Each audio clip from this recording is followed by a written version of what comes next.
Ser Historia, con Nacho Ares. Hace un momento dijiste que estaba loco. Ya lo veremos mañana. Dr. Waldman, en la universidad usted me enseñó mucho sobre los rayos infrarrojos y ultravioletas, cuyo espectro sobrepasa, como usted dijo, la región visible. Yo he ido más allá. Aquí, con esta maquinaria, yo he ido más lejos. He descubierto el gran rayo que trajo la vida al mundo. El fragmento de la película Frankenstein, una producción de la Universal de la década de 1930 protagonizada por el increíble Boris Karloff, nos ayuda para acercarnos al tema principal al que vamos a dedicar el cronovisor en nuestro programa. En el año 1816, una noche de verano en la Villa Diodati, en Suiza, se juntan varias personas con la inquietud de, rodeados por un ambiente absolutamente tétrico, de tormenta, de truenos, de lluvia, intentar crear una historia de terror. Mary Shelley crea en ese ambiente el relato de Frankenstein. Polidori crea su vampiro. Son dos de los grandes protagonistas de la historia de la literatura de terror del siglo XIX que han llegado hasta nuestros días. Pero ello será solo el comienzo de nuestro programa, en donde intentaremos hacer, como siempre, un poquito más de historia.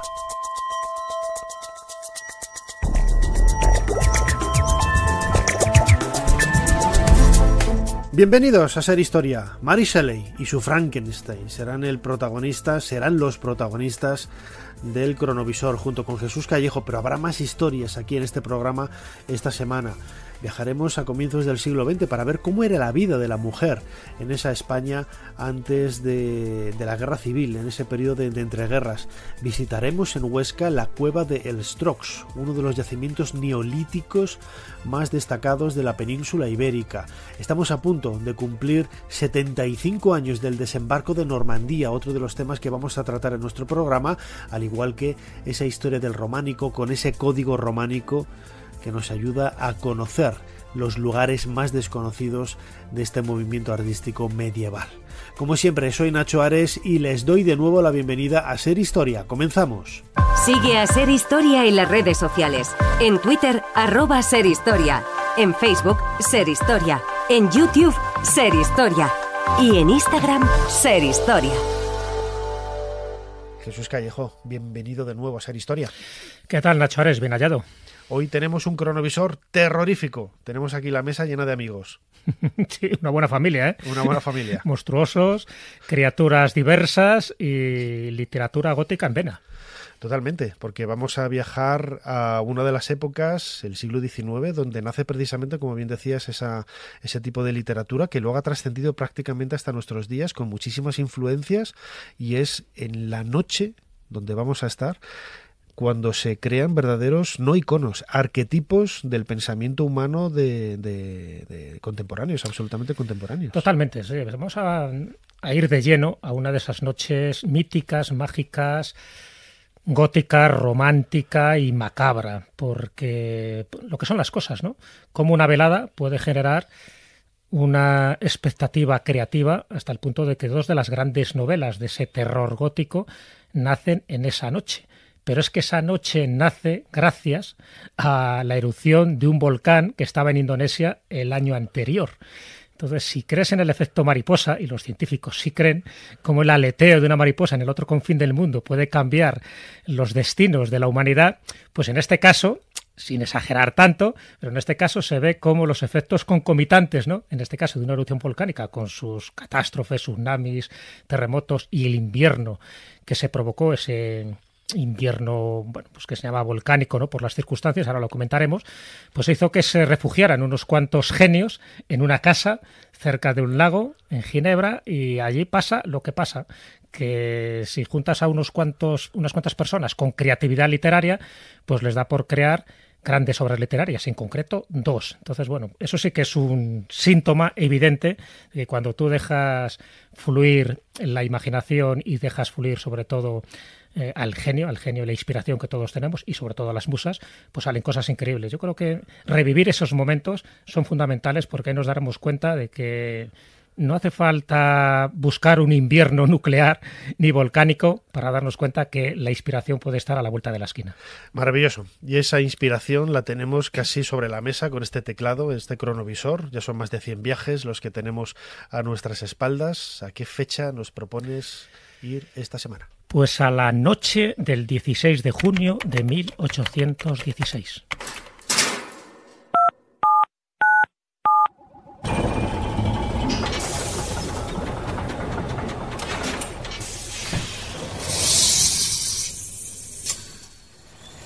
Adelante, pasen.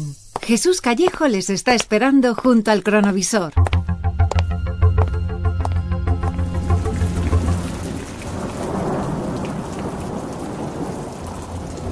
Jesús, vaya tormenta que está cayendo fuera de la casa en donde nos encontramos. Los truenos, los relámpagos, el ruido de los truenos, el aspecto terrorífico de esos relámpagos, la lluvia. Aquí dentro la verdad es que hace calorcito. Fíjate, sí. Aquí al lado de la hoguera, escucha la chimenea puesta. Efectivamente, se está muy a gusto y hay varios personajes a nuestro alrededor. ¿Quiénes son? Pero te has dado cuenta que estamos en verano. Sí. Pero vaya verano. Vaya verano. Desapacible, como tú dices, con lluvias, tormentas, viento, frío y mucha oscuridad. Bueno, pues esto es lo que motiva que aquel verano que en principio parecía apetecible. Bueno, verano, estamos en el 16, todavía queda un poquito para el solsticio, ¿no? Sí, pero bueno, siempre se ha llamado el verano, todavía quedaría un poquillo. Es verdad que el solsticio sería el 21, si somos puristas, es cierto. Te voy a quitar el puñal que tienes en la espalda, perdona. No, pero está bien, Nacho. Has hecho bien en precisarlo porque es cierto que el solsticio de verano empieza el 21 y no el 24, como muchos asocian a la noche de San Juan. Sé que somos puristas en ese sentido y todavía estamos en los estertores de la primavera, pero bueno, evidentemente no debería hacer el tiempo que está haciendo. Desde luego que no. Y ahí se juntan unas cuantas personas. No esta noche, ya durante unos días ya estaban allí concentrados. Y estamos hablando de 5 personajes que vamos a describirlos, ya que los tenemos aquí. Algunos son conocidos, como puede ser Lord Byron, Josh Gordon, ¿no? Que ya sabes que él se hacía llamar Lord Byron, un auténtico dandy, genio, escritor, mujeriego, viajero, aventurero, y lo tenía de todo. Él es un poco el artífice de esta reunión en Villa Diodati. Villa Diodati, estamos en Coligny, en Suiza, muy cerca del lago Lehmann, también llamado Suiza lago italiana, ¿no? Suiza. Ya, pero que digo que la Suiza de parte italiana. De la parte italiana, sí, evidentemente. Estamos ya muy cerca de, en las faldas del Mont Blanc y estamos ante el lago mayor de Europa Occidental, con lo cual eso ya te indica bastante. Y esta casa, Villa Diodati, no es famosa ahora, ya era famosa antes como lugar de veraneo de grandes escritores como John Milton, como Rousseau, como Voltaire. Por lo tanto, ya tenía un aspecto romántico. Por eso es elegida, ¿no? Tanto por Lord Byron como por Shelley. Percy Bysshe Shelley es el otro personaje que estamos viendo aquí, amigo íntimo de Lord Byron, que han ido pues con otras personas. ¿Qué personas?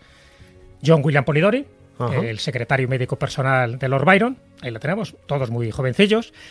Ha ido Mary Godwin, que luego se cambiará el apellido por Mary Shelley, porque todavía no son matrimonio, no se han casado, se casarán medio año después, pero sí van con un niño pequeño que han tenido, que es el segundo hijo, William, que tan solo tiene 6 meses. Que está en el baño, por eso no está aquí. Está en el baño, efectivamente. Está ahí, pues, a estas horas está ya en el baño y medio dormido.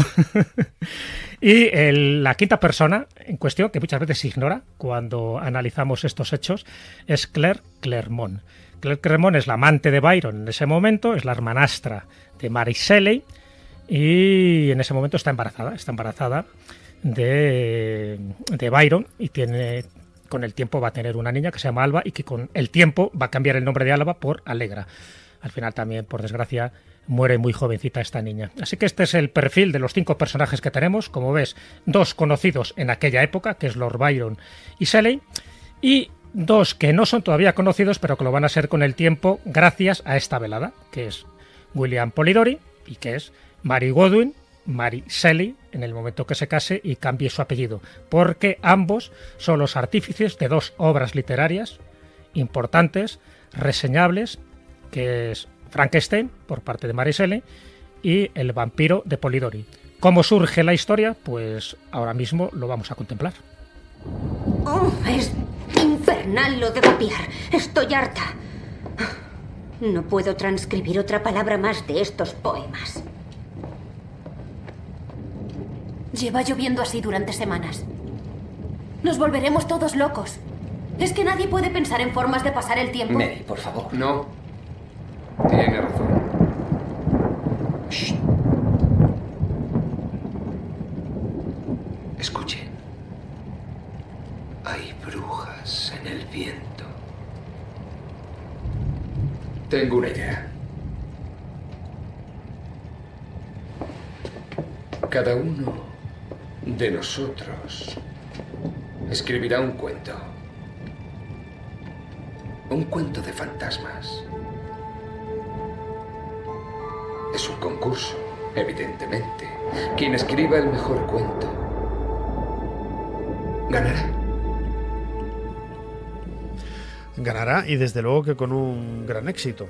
La verdad es que lo decías ahora, el hecho de esta noche tenebrosa. Escuchábamos un fragmento, ¿no?, de la película Mary Shelley de hace pocos años, donde se recrea ese momento terrorífico de comienzos del siglo XIX, donde nacen varios arquetipos de la historia de la literatura. No, acércanoslo, que nos traen aquí agua terrorífica. Esperemos que nos calme nuestra sed y dulcifique tu garganta, que te veía sobre ahí, todo, Jesús. Muchísimas ya que hablamos gracias, de vampiros, ¿verdad?, que aplaque nuestra sed. En este caso es agua. Desde luego que sí, desde luego que sí. Y el hecho de que se pusieran a escribir esos relatos es algo que ha quedado un poco también en en el inconsciente colectivo, ¿no? El hecho de que un entorno tan llamativo, con esas tormentas, ese frío en verano, ese cambio transgresor de las condiciones climáticas, pues permitió, ¿no?, que naciera la figura de Frankenstein, que yo recuerdo cuando leí la novela de Mary Shelley, pues teniendo apenas 12 años o 11, me decepcionó en el sentido de que, claro, yo esperaba una historia como la de la película de la Universal, luego escucharemos un fragmento, pero nada tiene que ver. No, nada tiene que ver. Yo creo que ninguna película se acerca a la trama más compleja de lo que la gente cree de Frankenstein. Algo parecido también pasa con Drácula, cuando se escribe casi un siglo después, ¿no?, de Bram Stoker. No, en este caso es verdad que el clima genera un momento de inspiración de ese fuego invisible que diría Javier Sierra. Sí. Pero no surge de la noche a la mañana. Es verdad que ya están ahí refugiados desde primeros de junio en esta villa, en esta casa, Villa Diodati. Y bueno, visto que no pueden hacer excursiones como ellos tenían previsto, hacer cruceros en el lago, subir a las montañas, pues bueno, pues empiezan a leer cuentos. Cuentos, te puedes imaginar, de inspiración. O sea, perdona, que llevaban desde enero allí. No, desde junio. Ah, desde junio. No, te he entendido desde enero. No, digo, no, 6 no, meses no. de vacaciones allí. No. Ellos estaban allí desde mayo, algunos de ellos, el grupo, hasta que se incorpora Lord Byron, que ya tengo que era el alma mater. Entonces, desde primeros de junio están allí. Y fíjate que estamos a la noche del 16 de junio. Sí.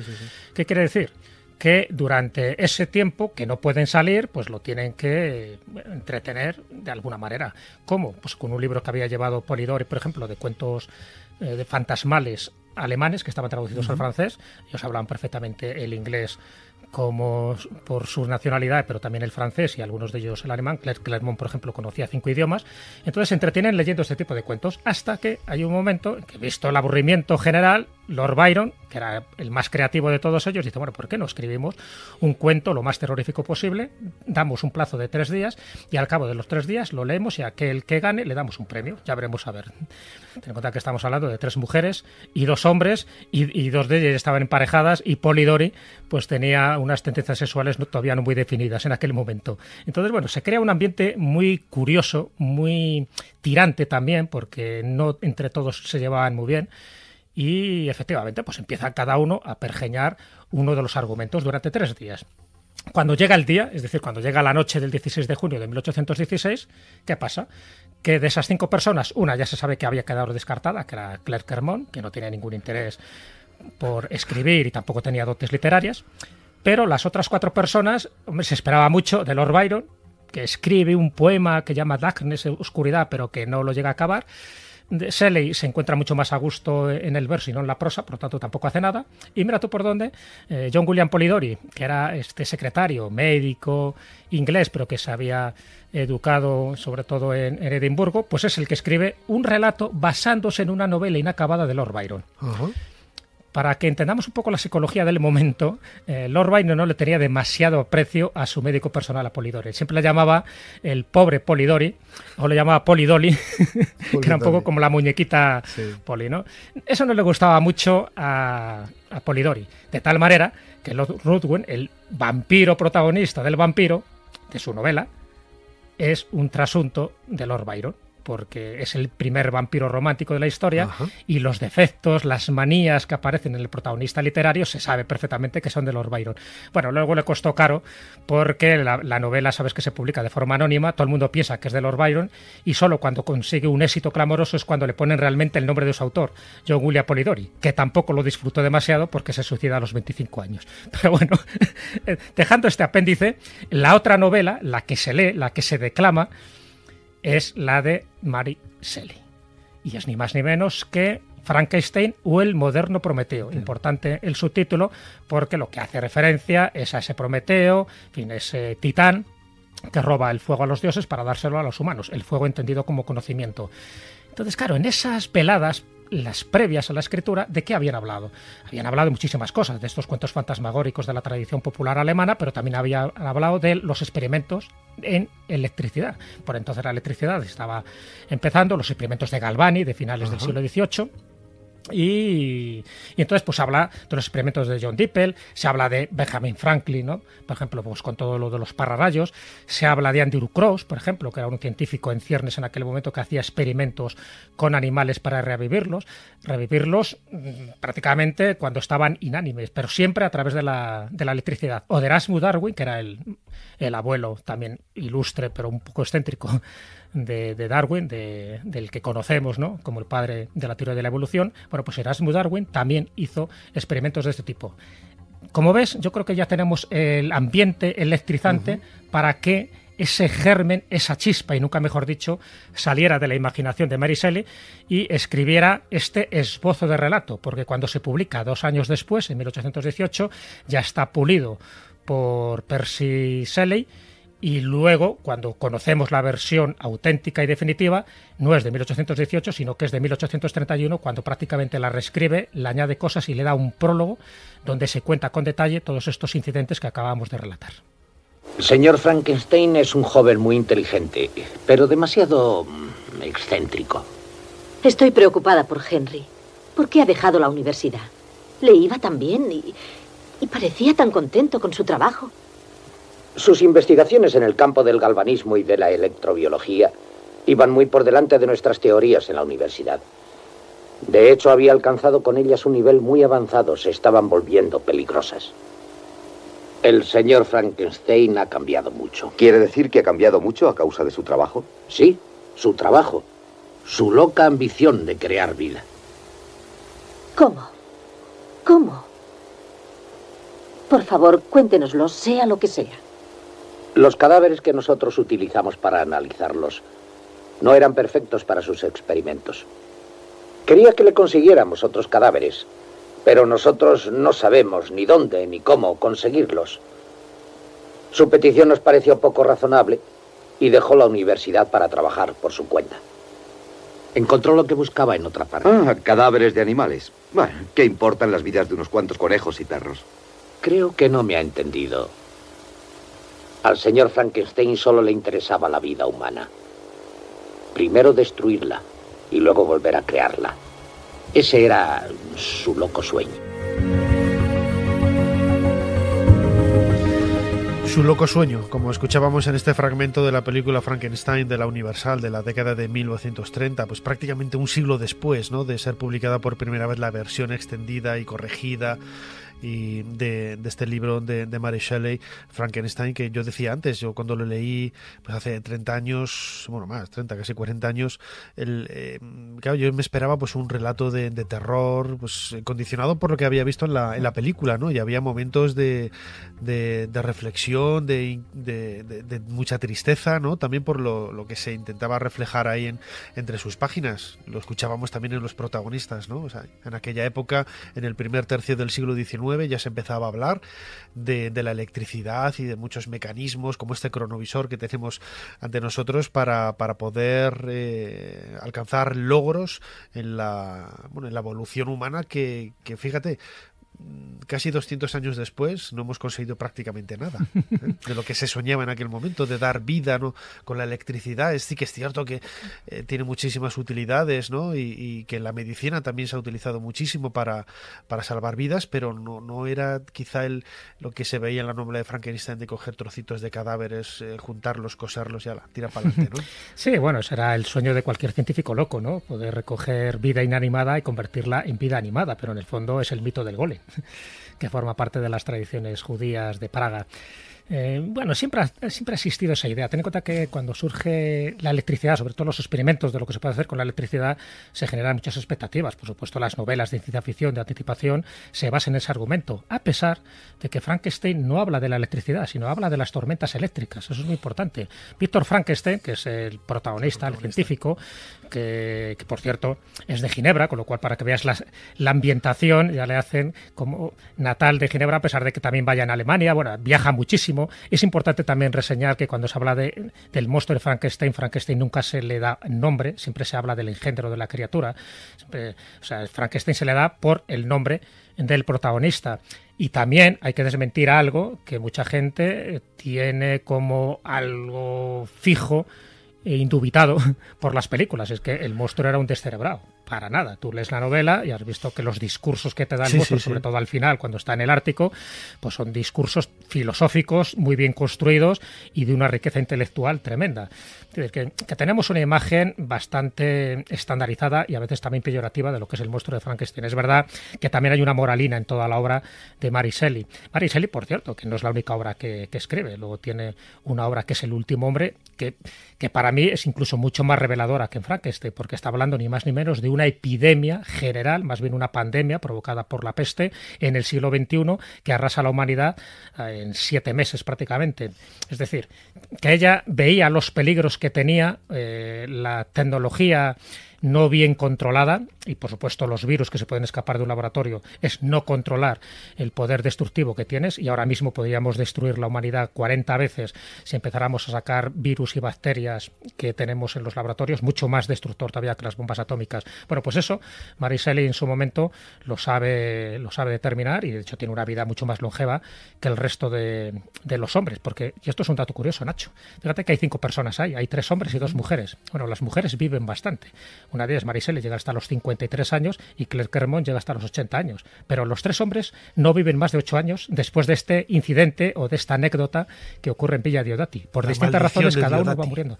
Sí, no sé si hay una maldición. No, lo digo de broma, pero sí que es cierto. Bueno, pero lo podríamos titular así periodísticamente, porque incluso el niño pequeño que lleva allí, William, muere también al poco tiempo. Pues el engendro, en este caso, el feto que tenía Claire Kermont también muere al poco tiempo cuando nace. Es decir, pero los hombres todos mueren. O sea, el caso que te he contado de William Polidori, además se suicida con ácido prúsico, por cierto, un descubrimiento de los que hace el profesor Dippel, que es uno de los que se atribuyen los experimentos con la electricidad. O sea, es como si el círculo se cerrara en aquel momento. Ya sabemos que Shelley muere por un accidente acuático, ¿no?, cuando iba en un barco llamado Don Juan, en honor a una de las obras de Byron. Muere ahogado de una forma absurda y todavía no se saben muy bien las razones.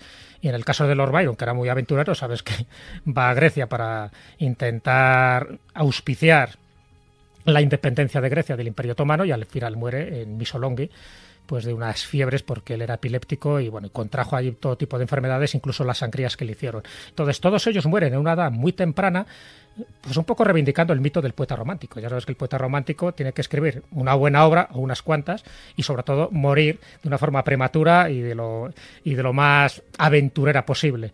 Y en este caso ellos cumplen un poco esta función. Entonces yo no sé si es la maldición de Villa Diodati, de ese verano sin calor, o de ese año sin verano, como así lo definieron, ¿no?, por la erupción del volcán Tambora.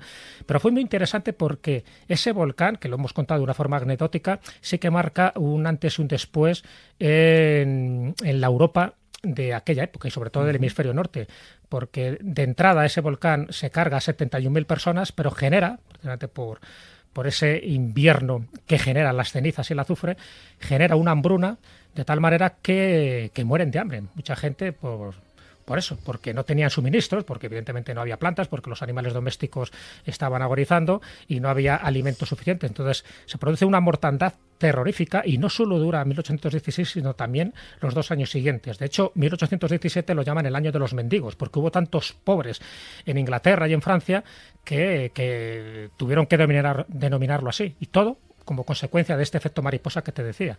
Así que bueno, todo eso genera mucha hambruna, mucha desgracia, mucha hambre, pero también, en este caso, inspiración literaria. Entonces siempre es bueno tener en contexto como estas 2 obras, la primera obra considerada de ciencia ficción, que sería Frankenstein, la primera obra de vampiros románticos, que sería El vampiro de Polidori, y cómo estas 2 obras surgen de un momento de ociosidad, en los que no tenían otra cosa que hacer, porque si ese inicio de verano, ¿no?, cuando estamos terminando la primavera, fuera mucho mejor, se hubieran dedicado pues eso, a pasear, a hacer otro tipo de quehaceres mucho más lúdicos, y posiblemente no hubieran surgido estas 2 novelas.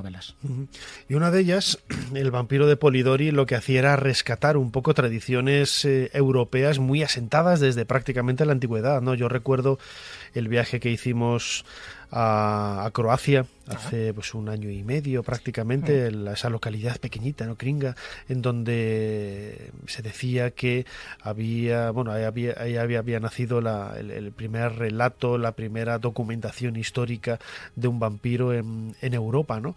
Y recuerdo que en las conversaciones que tenías con Pedro Ortega, también buen amigo de este programa, salía la figura de Polidori en muchas ocasiones. Yo no era en absoluto un experto en el mundo de vampiros y aprendía, ¿no?, escuchándoos hablar de estos personajes, pero bien es cierto que, como decía, la figura del vampiro es algo que está enmarcado y muy asentado, ¿no?, en la tradición europea, y sobre todo en países pues prácticamente desde lo que es Suiza, Austria, hasta las zonas más orientales, ¿no?, de Europa. Sí, siempre ha estado asentado, pues eso, en lo que se llama Centro Europa, ¿no?, toda la zona de los Cárpatos, de Transilvania, Rumanía. Por lo menos como el vampiro tradicional, que gracias a Bram Stoker pues lo desarrolló de esa manera. Pero claro, cuando hablamos del primer vampiro, y eso lo descubrí, por ejemplo, en Croacia, ellos decían que era Jure Grando, ¿no? Sí. Bueno, decían que era el vampiro que tenía más documentación histórica, pero bueno, si te vas a otros lugares dicen que es Arnold Paoli. Pero es que en España, en el siglo XII, ya tenemos a nuestro primer vampiro legendario. Es verdad que falta documentación histórica, y sería el Conde Struck. Entonces, bueno, cada uno va arrimando el asco a su sardina o la sangre a su colmillo. Pero sí es cierto que la tradición del vampiro no es tal como nos lo han contado, sino que la existencia, o la creencia, mejor dicho, en vampiros, igual que pasa en hombres lobos, es muy antigua, ¿no?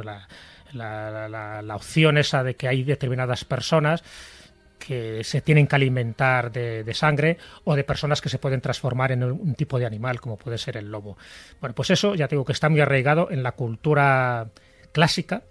Tanto en Grecia como en Roma se escribieron obras, incluso, por ejemplo, El asno de oro de Apuleyo, sí, donde se habla de esas transformaciones, estaba muy asentado. Pero es cierto que durante mucho tiempo este mito quedó un poco en desuso, hasta que en el siglo XIX se revitaliza. Y qué curioso que tanto los hombres lobos como los vampiros, como estas criaturas, ¿no?, engendradas por la electricidad, que sería Frankenstein, es en el siglo XIX donde tiene el caldo de cultivo.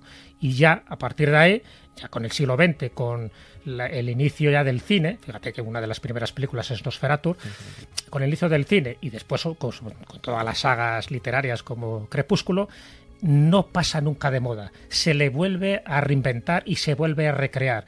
¿Por qué? Porque yo creo que forma parte del inconsciente colectivo, que en el momento que tú vuelves a tocar esa fibra, a la gente le interesa. No sabes muy bien por qué, porque dices, esto es un viejo mito, pero algo interesa. Es como si ahondáramos un poco en esa efervescencia que tiene el ser humano por creer en aquello que es imposible. ¡Malditos! ¡Reventad si es preciso! ¡Rápido! Ese monstruo es capaz de... La señorita Aubrey nos necesita. Está en peligro. Vamos. Aquí están. La puerta. Habrá que echarla abajo. ¡Ayúdenme! ¡Otra vez! Subamos. Que Dios nos proteja. Lord Ruthven. Oh, no. La señorita Audrey. Está muerta. Lord Ruthven ha saciado su sed de vampiro en ella y ha desaparecido. Lord Ruthven.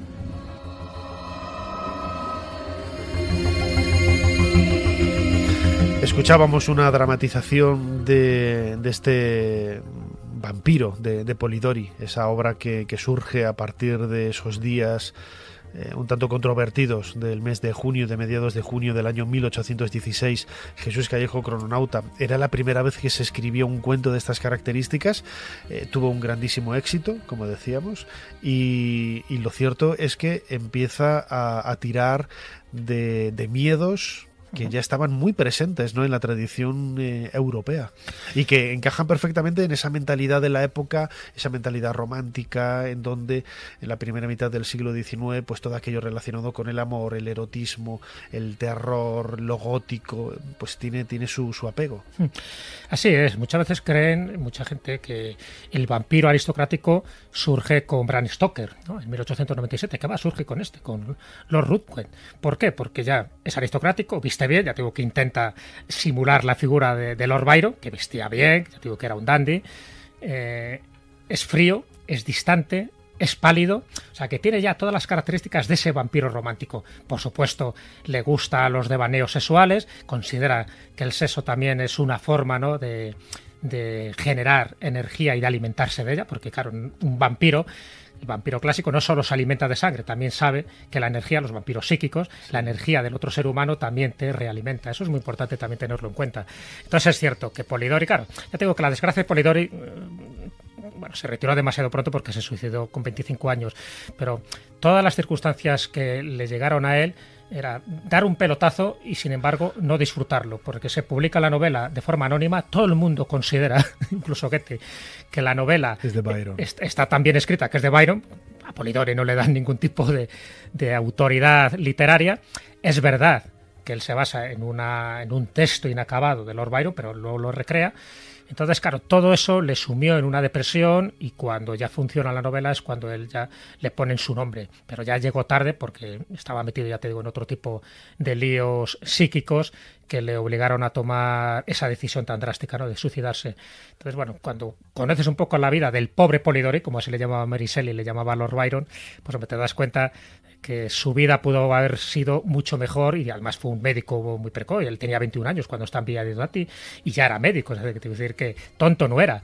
Pero bueno, no sé por qué siempre, al estar a la sombra de Lord Byron, que Lord Byron es verdad que tenía un carisma y una personalidad que absorbía todo, de hecho, persona que entraba en contacto con él, sobre todo femenina, acababa malamente, ¿no? Entonces, casi todas ellas acababan muy mal, hasta el punto que incluso fíjate que Ada Byron, que sabes, incluso la comentamos una vez cuando hablábamos de mujeres científicas, que es la única hija que reconoce Lord Byron, a pesar de que es toda una eminencia en matemáticas y que crea los primeros datos de computación, ¿no?, y que era una mente brillantísima y que le dio más por las matemáticas que por las letras, pero sin embargo muere a la misma edad que su padre, que Lord Byron, muere a los 36 años.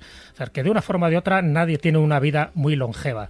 Y un dato muy curioso, cuando estamos hablando de Villa Diodati, hemos hablado de 5 personajes, de 6 si contamos al niño, pero había muchos más seres vivos, que eran los animales de compañía que llevaba Lord Byron. ¿Sabías que Lord Byron era muy amigo de las mascotas y allí donde iba se llevaba gatos, se llevaba perros, se llevaba loros, se llevaba un pavo real, se llevaba un cuervo? ¡Qué extravagante! Y no se llevaba un oso, porque lo llevó en su momento cuando estaba en Cambridge, porque, en fin, no cabía en la maleta si no se lo lleva. Hay una anécdota donde no le permitían, en el Trinity College de Cambridge, no le permitían llevar a su perro. Y entonces el tío se compró un oso en un circo ambulante y lo llevó directamente a Cambridge, al campus universitario. Bueno, pues imaginar el follón que se armó. Bueno, pues él era muy amigo de los animales y iba acompañado con estos animales allí donde fuera. Bueno, menos, por supuesto, a Grecia por lo de la independencia que intentaba conseguir, que luego lo consiguió Grecia, ¿no? Pero él no lo llegó a ver. Pero aquí en Villa Diodati estamos rodeados pues de todo tipo de animales, incluidos un halcón, un tejón, y en fin, había de todo, y sobre todo los perros y los gatos, que es lo que más le gustaba. Entonces, la figura extravagante de Lord Byron es lo que hacía que se eclipsara todo lo que había alrededor suyo. Y también no solamente por parte de Byron, sino Shelley, el marido de Mary, a quien se le atribuyó durante mucho tiempo la autoría de este libro, de Frankenstein. Y ella tuvo que, de alguna forma, no, que no he sido él, he sido yo, ¿no? Sí, le pasó algo parecido, hombre. Ten en cuenta que Mary Shelley en aquel momento tenía 17 años, a punto de cumplir los 18. Cuando ella empieza a redactar ya la obra, tiene 18, los publica con 19 la primera versión, y se sabe que fue corregida a nivel gramatical por Shelley, una cosa evidente.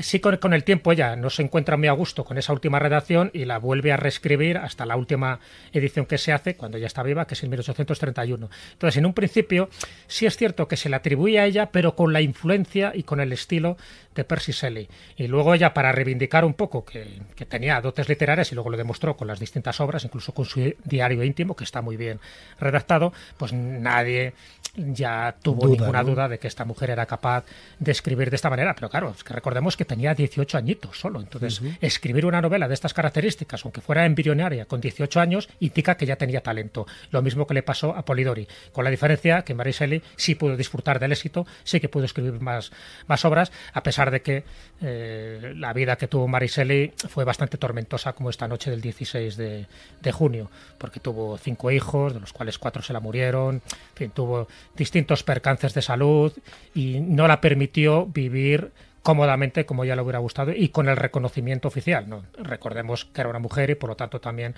las mujeres en aquella época pues no estaban reconocidas en la misma igualdad que los hombres. Pero bueno, ahí queda un poco el testimonio de 5 personas creativas que incluso en el caso de Claire Clairmont, aunque no escribió nada, pero sí tuvo un pequeño referente literario en la novela de Henry James. Henry James es muy conocido sobre todo por las bostonianas. Bueno, pues uno de las novelas que escribe, que es Los papeles de Asper, la protagonista está inspirada directamente en Claire Clairmont, en esta mujer que también las pasó canutas con Lord Byron, y también dicen que era amante de Shelley, con lo cual imagínate tú el cacao mental y sentimental que llegó a tener esta mujer. Bueno, de todo esto y muchas más cosas salieron de esta noche del 16 de junio de 1816 en la villa Diodati, muy cerquita de Ginebra. Aquí hemos compartido con estos monstruos, nunca mejor dicho, de la literatura, por crear esos monstruos que luego han quedado permanentemente en la cultura popular y ha llegado hasta nuestros días, ¿no? Hasta el futuro, al que vamos a volver ahora en unos minutos. Jesús Callejo, crononauta, muchísimas gracias por habernos ayudado a hacer un poquito más de historia. Muchísimas gracias a ti, y yo creo que con este apunte literario nos vamos más contentos que unas Pascuas.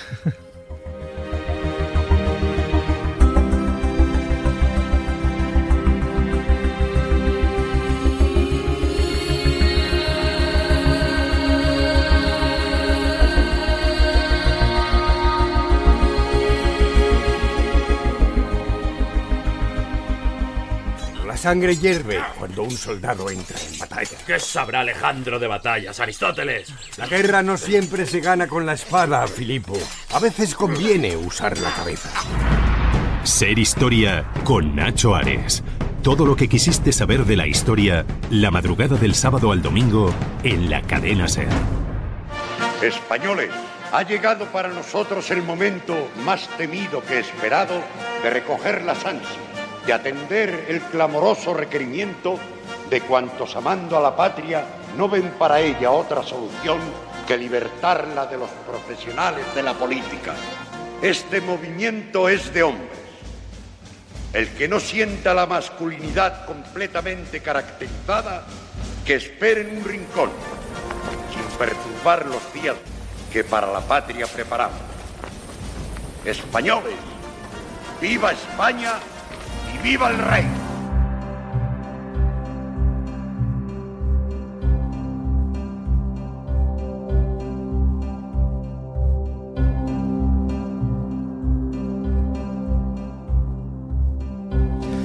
Acabamos de escuchar un fragmento de uno de los episodios de esa serie de televisión española, Memoria de España, en donde se recreaba el discurso que Primo de Rivera lanzó para proclamar ese golpe de Estado en la década de 1920. Es quizá uno de los momentos más convulsos de la historia de España, pero también esos términos de machismo que quedaban perfectamente presentes en las palabras de Primo de Rivera eran quizá una tónica general, ¿eh?, de lo que podía subyacer en ese pensamiento de la sociedad española y también de muchos otros lugares del viejo continente en Europa por aquellos años. Papel y tinta es el título de la novela que ha publicado Suma, cuya autora María Reig comparte ya con nosotros micrófono aquí en Ser Historia. María, bienvenida a Ser Historia. Hola Nacho, encantada de estar aquí, de verdad.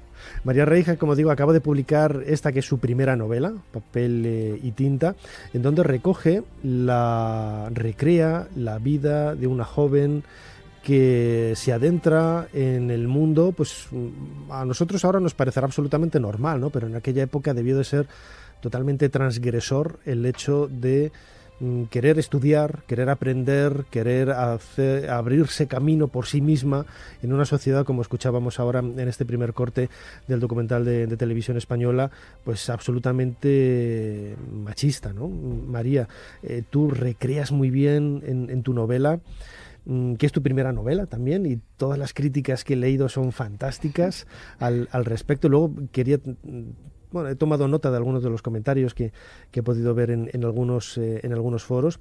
La España de aquella época, la de finales del 19 y comienzos del 20, sobre todo, es una España convulsa, no había estabilidad política, y eso también afectó, por supuesto, ¿no?, al protagonismo de la mujer.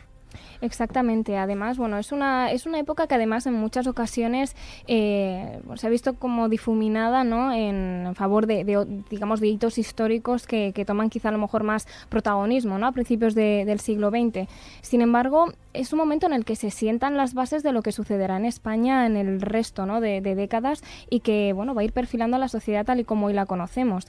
Entonces me parecía muy interesante, ¿no?, bucear en esta época y de alguna manera identificar, ¿no?, las causas y las consecuencias de cómo va avanzando todo, cómo se va escribiendo, ¿no?, la historia de un país que de alguna manera siempre va como por detrás, ¿no?, de sus países vecinos, pero que por otro lado, pues tiene una idiosincrasia propia que me parecía interesante, ¿no?, mostrar en la novela, estos años 20 muy condicionados por una dictadura militar y de corte conservador, ¿no?, que aunque pues había influencias de Estados Unidos, de París, España de alguna manera pues vive en un contexto en el que sí es cierto que, como comentabas, la mujer se va abriendo camino, ¿no?, en una sociedad machista, pero lo tiene muy complicado. Lo tiene muy complicado porque apenas tenía derechos, ¿no? Te iba a preguntar qué derechos no tenía, pero a lo mejor acabamos antes diciendo qué derechos sí tenía la mujer.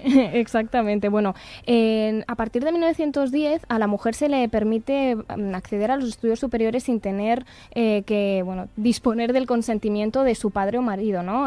Es algo que me llamó muchísimo la atención. Entonces, a partir de la década de los años 10 y en los años 20, la mujer ya va a poder ir accediendo pues a esos estudios superiores que van a estar también muy delimitados, porque era cierto que fueron bastantes las que estudiaron magisterio, muchas las que cada vez más van a estudiar farmacia, con casos como Clara Campoamor o Victoria Ken sí, van a acceder a la abogacía, pero muchas carreras van a estar de alguna manera vetadas, ¿no?, para la mujer. Entonces va a ser un camino lento en la que pues figuras, ¿no?, que también he querido de alguna manera recoger en la residencia de señoritas de María de Maeztu, pues hicieron que poco a poco se avanzara en esta situación y se fueran conquistando derechos.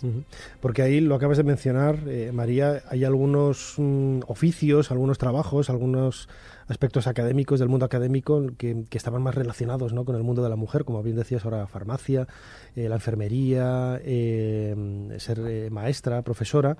Sin embargo, tu protagonista, Elisa Montero, elige el periodismo, ¿no?, siguiendo un poco los pasos de Carmen de Burgos, que es coetánea prácticamente en estos años en los que se desarrolla tu novela Papel y tinta. Debió de ser muy difícil, ¿no?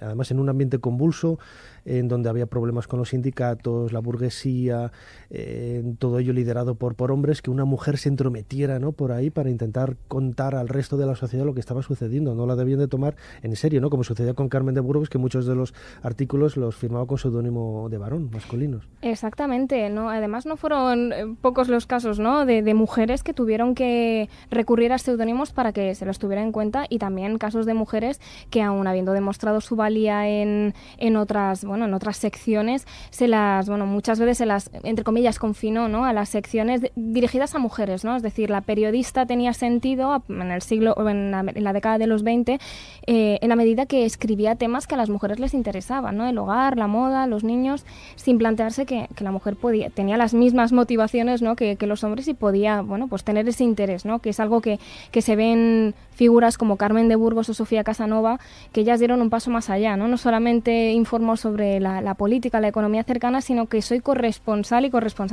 en momentos de conflicto, ¿no? Carmen de Burgos con la guerra de Marruecos, Sofía Casanova con la Primera Guerra Mundial, que la cubrió para el ABC, de forma quizá, en cierto modo, fortuita, ¿no? Porque por causas personales estaba en Polonia cuando estalla la Primera Guerra Mundial, y también cubrirá la Revolución Rusa, pero bueno, son excepciones, ¿no? Lo cual demostraba que las mujeres podían hacerlo, pero que no siempre se permitía, ¿no? Que lo hicieran. Uh-huh. Porque la familia en la que nace tu protagonista, Elisa Montero, es una familia humilde, pero ella se cría con su madrina, ¿no? Que pertenece a la burguesía, una familia acomodada. Esas mujeres que estaban en un estrato social más elevado tenían más posibilidades de poder trabajar y conseguir esos objetivos vitales que se marcaban en sus vidas, o tenían los mismos problemas, o por ser burguesas tenían cierta ayuda. Realmente las clases más altas tenían a su disposición mayor cantidad, digamos, de herramientas de educación, ¿no?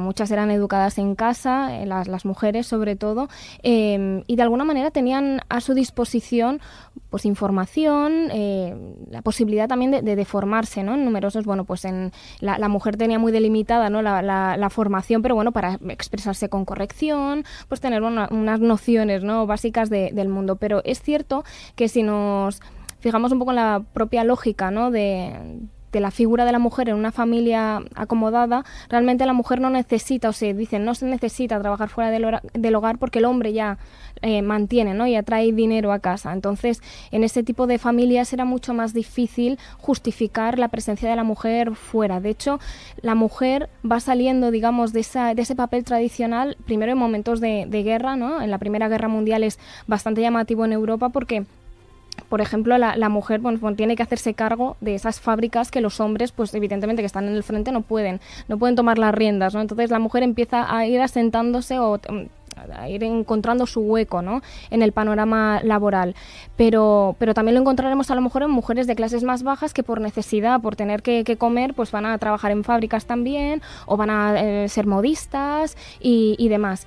Las mujeres de clases más altas tendrán más educación, pero por contrapartida no van a tener ese acceso al mundo laboral y van a estar además mucho más encorsetadas las conductas, ¿no? y los comportamientos, el qué dirán.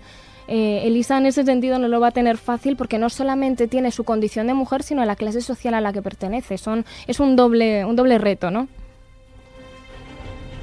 El rechazo ante estos cambios no vino solo de los sectores más conservadores. Los propios partidos mayoritarios de izquierda, el Partido Socialista y el Radical, se opusieron al sufragio femenino al entender que la mujer de la época estaba demasiado influida por la Iglesia y se podía decantar por opciones derechistas. La derecha, por su parte, negaba toda capacidad de la mujer en la vida política. Esto tuvo siempre unas profundas resistencias, pues de toda aquella parte de la sociedad que había sido la dominante en los 50 años anteriores, en el régimen de la Restauración.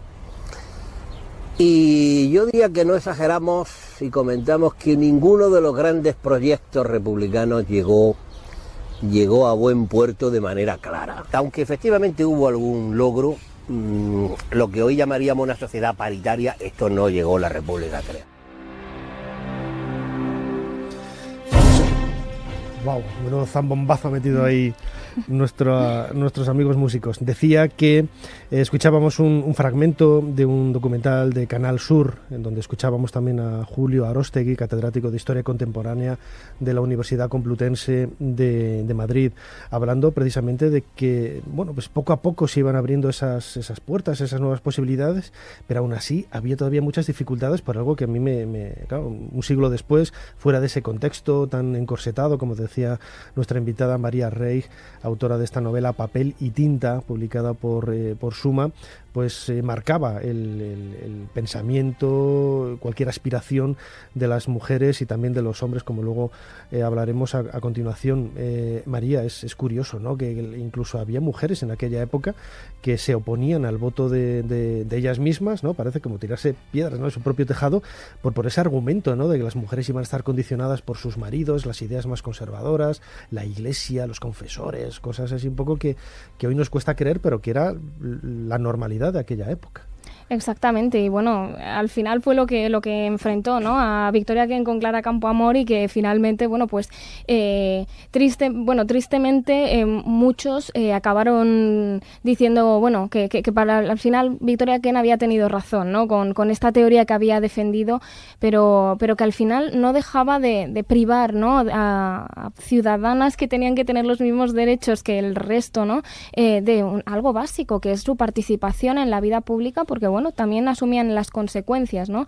Y es algo que también he querido recoger en la novela, ¿no? El modo en el que, bueno, mujeres informadas, formadas o incluso no, que ellas de alguna manera también forman parte, ¿no?, del engranaje, y que también tenían el derecho a decidir sobre el destino del país, y en ese momento en el que, bueno, están todos, ¿no?, está toda la población expectante, qué va a ocurrir, ¿no?, con esas elecciones municipales del 31, la mujer es espectadora, y me parecía, bueno, llamativo, ¿no? Y aparte que, bueno, desde el prisma del siglo XXI me parecía ciencia ficción un poco menos, pero me pareció muy interesante, ¿no?, el ahondar en esa circunstancia de la mujer, porque yo creo que muchas veces es bueno, ¿no?, entender de dónde venimos, ¿no?, retroceder un poquito en el tiempo para comprender la lucha que se ha llevado a cabo y todo lo que queda por conquistar.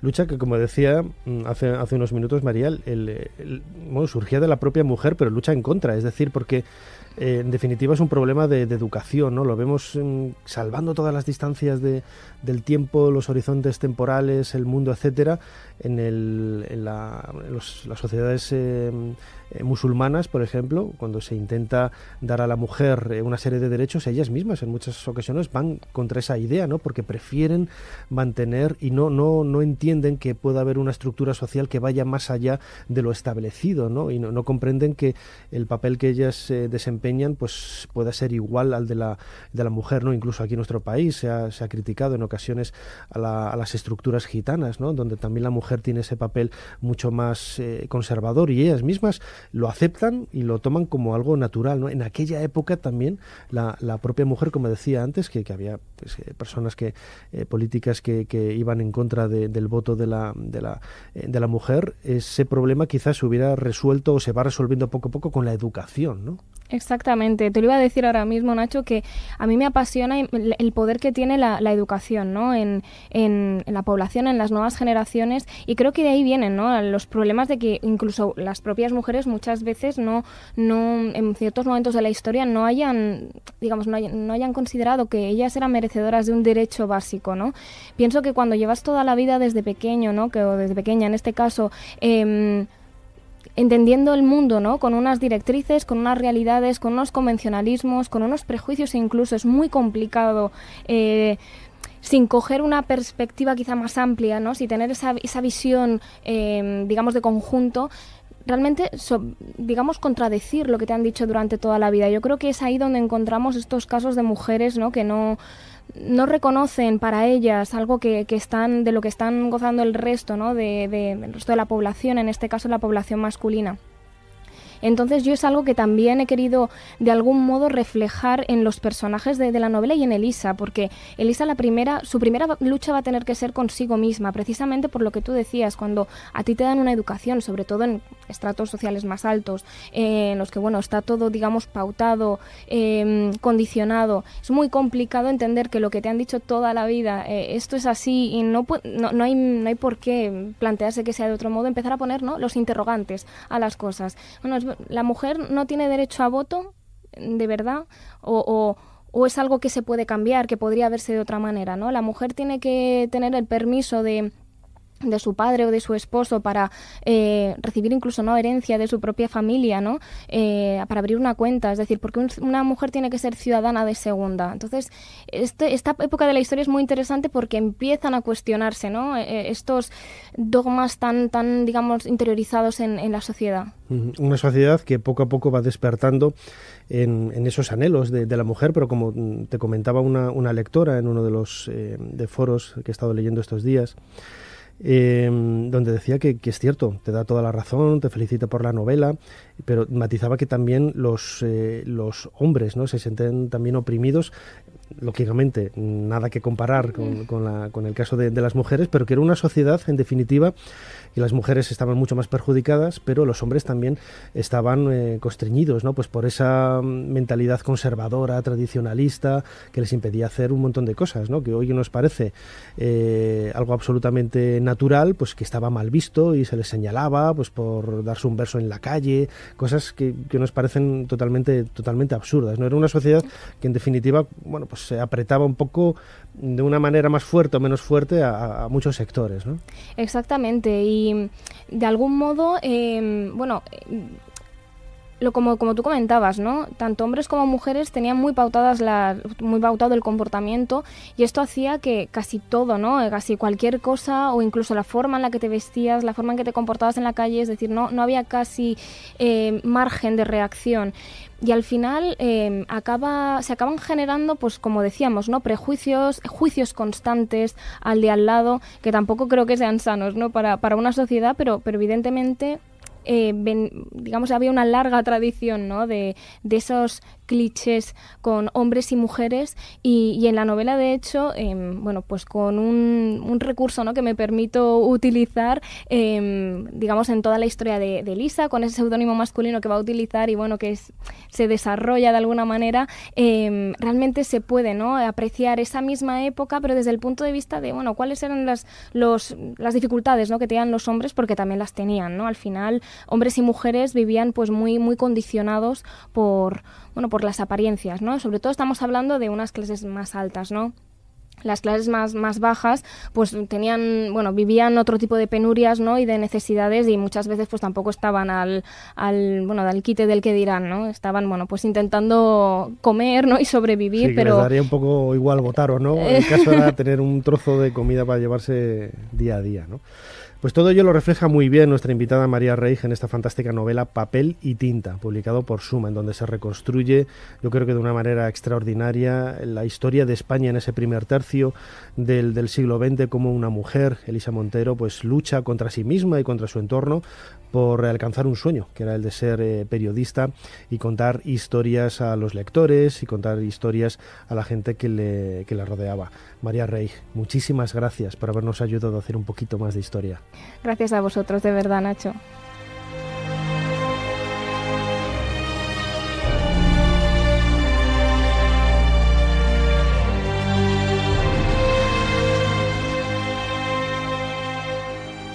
¿Alguna vez se calmará este hombre? Supongo que el mal genio viene con el talento. Uy, entonces Dios me libre de tener talento para la música. Yo a mis panes no les grito como él grita a sus cantantes. Bueno, ¿o a usted? Eso no es muy cristiano, si usted me permite decirlo. No se preocupe por mí, señora Smith. Hace mucho ya que sirvo al maestro Henry y ya estoy acostumbrado. Ser Historia con Nacho Ares. Todo lo que quisiste saber de la historia, la madrugada del sábado al domingo en la cadena SER.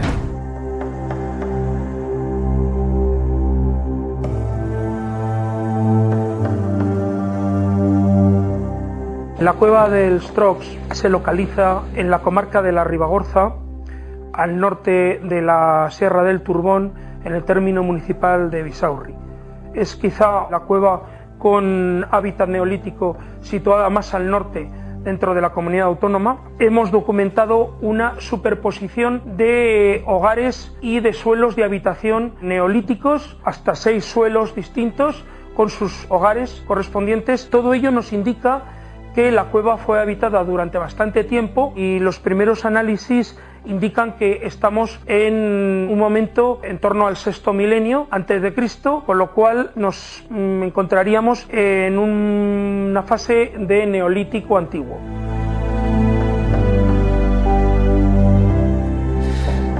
Los próximos minutos aquí en Ser Historia vamos a viajar prácticamente 8.000 años atrás, 8 milenios al sexto milenio antes de nuestra era, como decía el arqueólogo José Ignacio Rollo, en este fragmento de un vídeo que podemos encontrar en la página web del Patrimonio de Gobierno de Aragón, el lugar, la provincia de Huesca, en donde se encuentra la cueva de la que vamos a hablar en los próximos minutos, una excavación única en nuestro país que puede dar y está dando efectivamente desde hace años información muy valiosa para conocer uno de los de los momentos quizá de la prehistoria más desconocidos.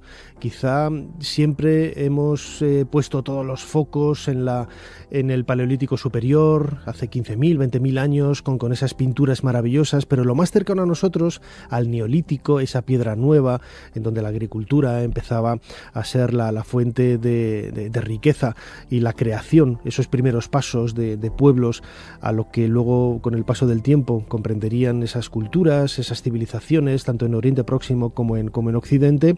Ese Neolítico, como digo, pues ha sido en gran parte olvidado. El otro día, revisando un poco nuestro programa, me daba cuenta de que en muy pocas ocasiones, en estas 10 temporadas de Ser Historia, hemos dedicado el tiempo a hablar del Neolítico. Y lo queríamos hacer a continuación de la mano de Manuel Rojo, que él es catedrático de Prehistoria de la Universidad de Valladolid y codirector, junto con José Ignacio Rollo, a quien acabamos de escuchar, de las excavaciones en la cueva de Elstrox, en la provincia de Huesca. Manuel, bienvenido a Ser Historia. Hola, ¿qué tal? Encantado de estar aquí, sin duda.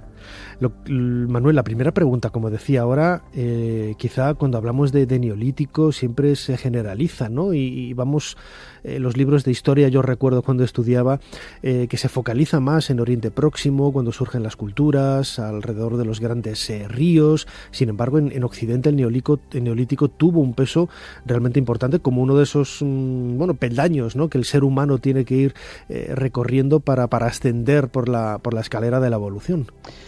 Mira, el Neolítico, y especialmente en la península ibérica, es un periodo de nuestra historia relativamente reciente, absolutamente entusiasmante, porque estamos, digamos, al fin de un camino. Al fin, en el extremo, la península ibérica es un crisol de relaciones, es un crisol de influencias, y es que además el Neolítico yo siempre lo defino como el inicio de la vida moderna. Vivimos como vivimos porque hemos sido neolíticos, porque en un momento dado se cambió de forma definitiva la forma de relacionarse el hombre con la naturaleza. Eso es quizás lo más importante del Neolítico. Una de las razones por las que estamos compartiendo estos minutos de radio con Manuel Rojo, director de esta excavación en el Elstrox, es que han creado una campaña de crowdfunding para poder continuar esos trabajos con la idea de conocernos un poquito más a nosotros mismos, ¿no? Luego lo vamos a recordar, pero ya pueden ir tomando nota a todos nuestros oyentes en la página web de Precipita, que es una plataforma precisamente de crowdfunding. Ese proyecto Huellas en la Montaña es el que está dedicado a la cueva de Elstrox. Manuel, ¿qué es realmente esta cueva? ¿De dónde reside su importancia? Bueno, la cueva de Elstrox es una bendición que para uno de tierra de campos como yo surgió en un momento dado la posibilidad de excavar allí en pleno Pirineo axial. Muchas veces, muchos días, cuando salgo de la cueva, veo al quebrantahuesos volando por allí, me veo rodeado de montañas y es una auténtica maravilla. Y lo que estamos encontrando es una cueva donde de forma recurrente a lo largo de varios milenios fue ocupada por lo que podemos denominar, los que podemos llamar los primeros pastores trashumantes de la península ibérica. Hemos encontrado hasta cerca de 25.000 restos de fauna. Casi el 80% de esa fauna es de ovejas, fundamentalmente, de ovejas y de cabras. Y sabemos positivamente que vivían durante el invierno en el Valle del Ebro y en el verano subían a los ricos pastos de montaña. Es uno de los datos más interesantes, pero hay muchos más que podremos seguir comentando. Es por lo que me dices, Manuel, una especie de cápsula del tiempo, ¿no?, que se ha detenido. Hay incluso evidencias, corrígeme si me equivoco, sí, porque lo he leído un poco por encima, sí, algunos aspectos de vuestro proyecto, incluso llega hasta la época romana, sí, pero insisto, ¿no?, es una cápsula del tiempo donde ese tiempo, ese reloj se ha detenido detenido y podéis rascar, escudriñar etapa a etapa, estrato a estrato, para poder conseguir reconstruir un poco esa historia que se remonta a ese sexto milenio antes de nuestra era. La verdad es que la cueva es ciertamente pequeña, no es muy grande, es una sala fundamentalmente, luego hay un pequeño camarín, pero bueno, el sedimento arqueológico se encuentra fundamentalmente en una sala de unos 15 metros por 6, 15 de largo por 6 de ancho, y tenemos como entre metros 60, metro 80 centímetros de sedimento. De niveles arqueológicos. Y ahí tenemos, digamos, toda la secuencia casi completa del Neolítico, desde el año 5300 a.C., es decir, hace 7500 años prácticamente, hasta el año 3000 aproximadamente.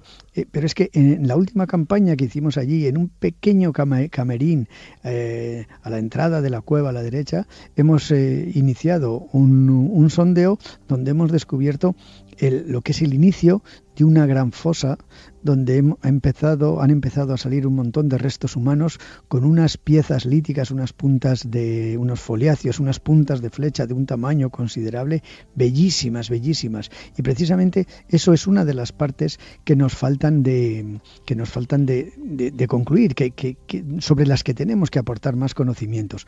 Luego, bien es cierto que la cueva ha tenido, digamos, visitas esporádicas en época romana, hemos encontrado algunos vidrios, y luego una cosa muy curiosa, es un lugar bastante recóndito, y la gente del lugar nos ha dicho que en la época de los maquis, la gente de los pueblos guardaban allí las viandas para que no se las rapiñaran. Qué curioso es la historia de esos espacios que no se detiene en un momento del pasado, sino que todavía sigue muy vivo en la actualidad. Me consta también que entre esos objetos que han aparecido está la cerámica, que os ayuda también a datar y a estructurar un poco, me atrevería casi a decir, el pensamiento, ¿no?, de esas personas, porque es precisamente en el Neolítico cuando nace la cerámica tal y como la entendemos nosotros. Sí, bueno, hay cosas espectaculares, porque por ejemplo, esos 23.000, 25.000 fragmentos de animales que hay, de huesos de animales, es más del doble que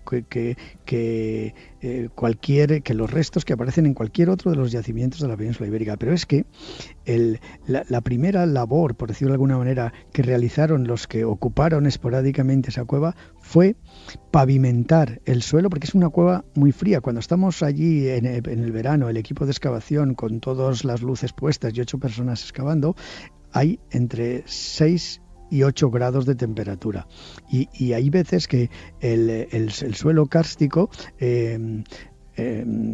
se ve humedecido y casi nos llueve dentro de la cueva, es decir, es muy húmedo, de tal manera que lo primero que hicieron los ocupantes de la cueva es sanear, pavimentar, y tenemos cerca de 40.000 fragmentos de cerámica, todos colocados de forma plana, con bellas decoraciones impresas, algunas cardiales, decoraciones algunas incisas también, incluso decoraciones pintadas, pero son cerca de 40.000 fragmentos de cerámica que van a ver la luz en breve, con una publicación con figuras en fotogrametría verdaderamente increíbles. Y efectivamente el Neolítico se caracteriza, una de las características fundamentales es la gran producción cerámica, cerámicas decoradas que nos definen épocas, culturas, momentos, ideologías también, sí. Pensamos que al excavar completamente esta gran sala vamos a encontrarnos las diferentes zonas de habitación, zonas donde dormían, zonas donde se trabajaba el sílex, y por lo tanto vamos a poder hacer un análisis microespacial de la ocupación de la cueva, lo cual hasta el momento sería prácticamente un caso inédito en las excavaciones de Neolítico de la península ibérica. Escuchábamos de nuevo al arqueólogo José Ignacio Rollo, codirector de esta excavación en la cueva de Elstroox, en la provincia de Huesca, una misión arqueológica que está llevando la Universidad de Valladolid también, y continuamos hablando desde Radio Valladolid, conectados a esta máquina del tiempo de Ser Historia, con Manuel Rojo, el otro director.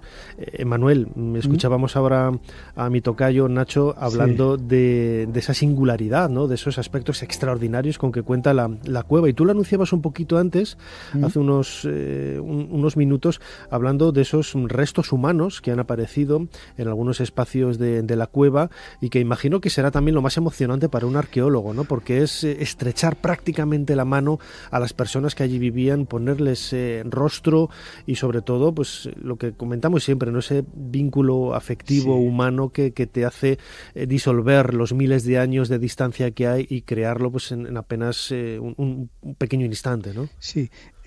Es probablemente lo más apasionante que tiene la cueva.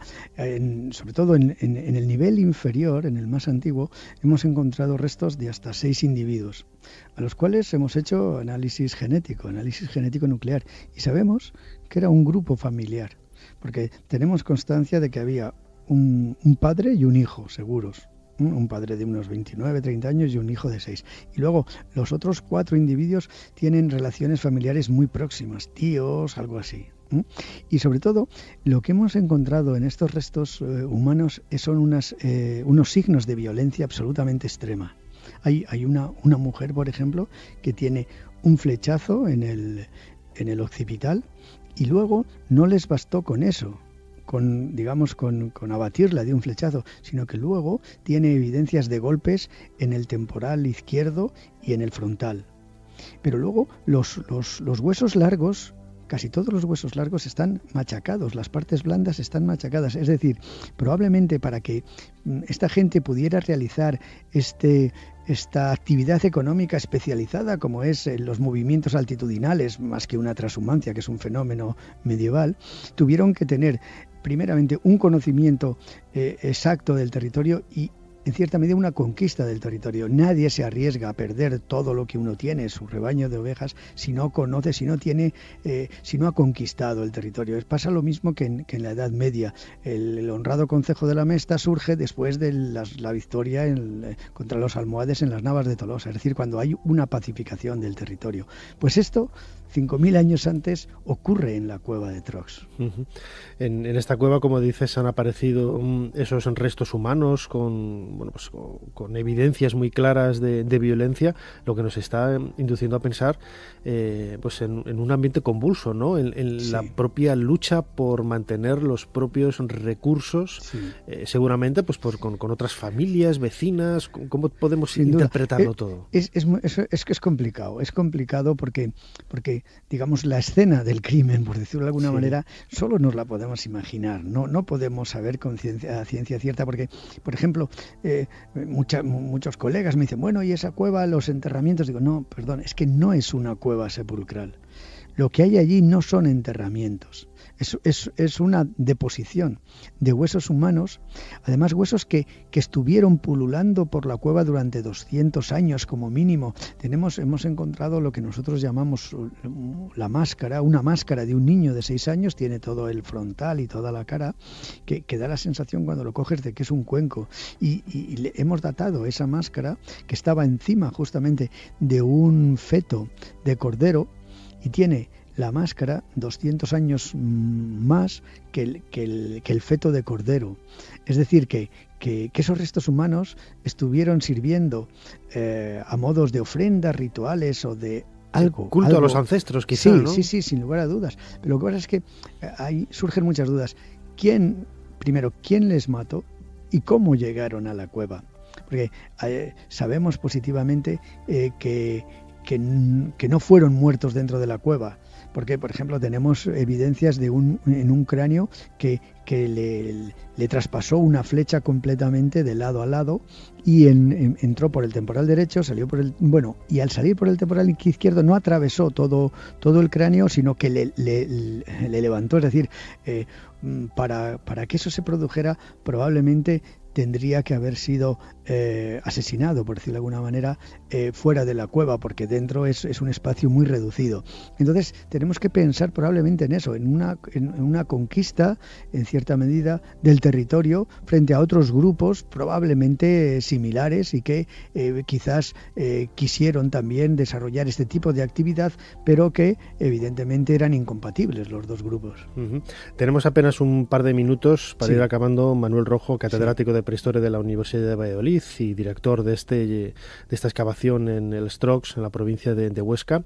Lo decía yo al principio, ¿no? Hay una campaña de crowdfunding para seguir investigando, ¿no? Recuérdanos un poco Sí, me gustaría que la gente que tiene sensibilidad por estos temas nos pudiese ayudar, porque realmente la financiación es absolutamente deficiente desde hace varios años y queríamos acabar de concluir los trabajos de campo para poder sacar todos los resultados. Bien, la campaña se realiza en la plataforma de la Precipita y el proyecto se llama Huellas en la Montaña.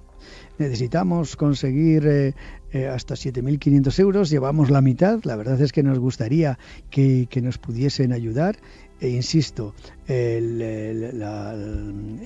la plataforma Precipita y el proyecto Huellas en la Montaña. Allí se puede acceder y hacer la aportación correspondiente para que podamos llevar a buen fin todas las investigaciones que llevamos a cabo. Aunque en realidad la aportación sería para concluir una campaña de campo que sería la última en el yacimiento este verano, a lo largo del mes de julio.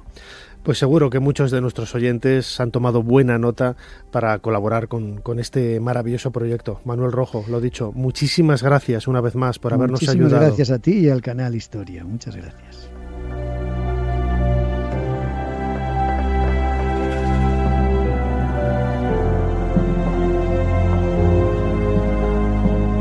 Las llamas devorando la ciudad y delante Eneas, con su anciano padre Anquises cargado a la espalda y su hijo Ascanio de la mano. ¿Es su primera visión de Troya? Querido colega, hay descubrimientos arqueológicos que empiezan a ver la luz antes siquiera de hundir una pala en la tierra. Ser Historia con Nacho Ares. Todo lo que quisiste saber de la historia, la madrugada del sábado al domingo en la cadena SER.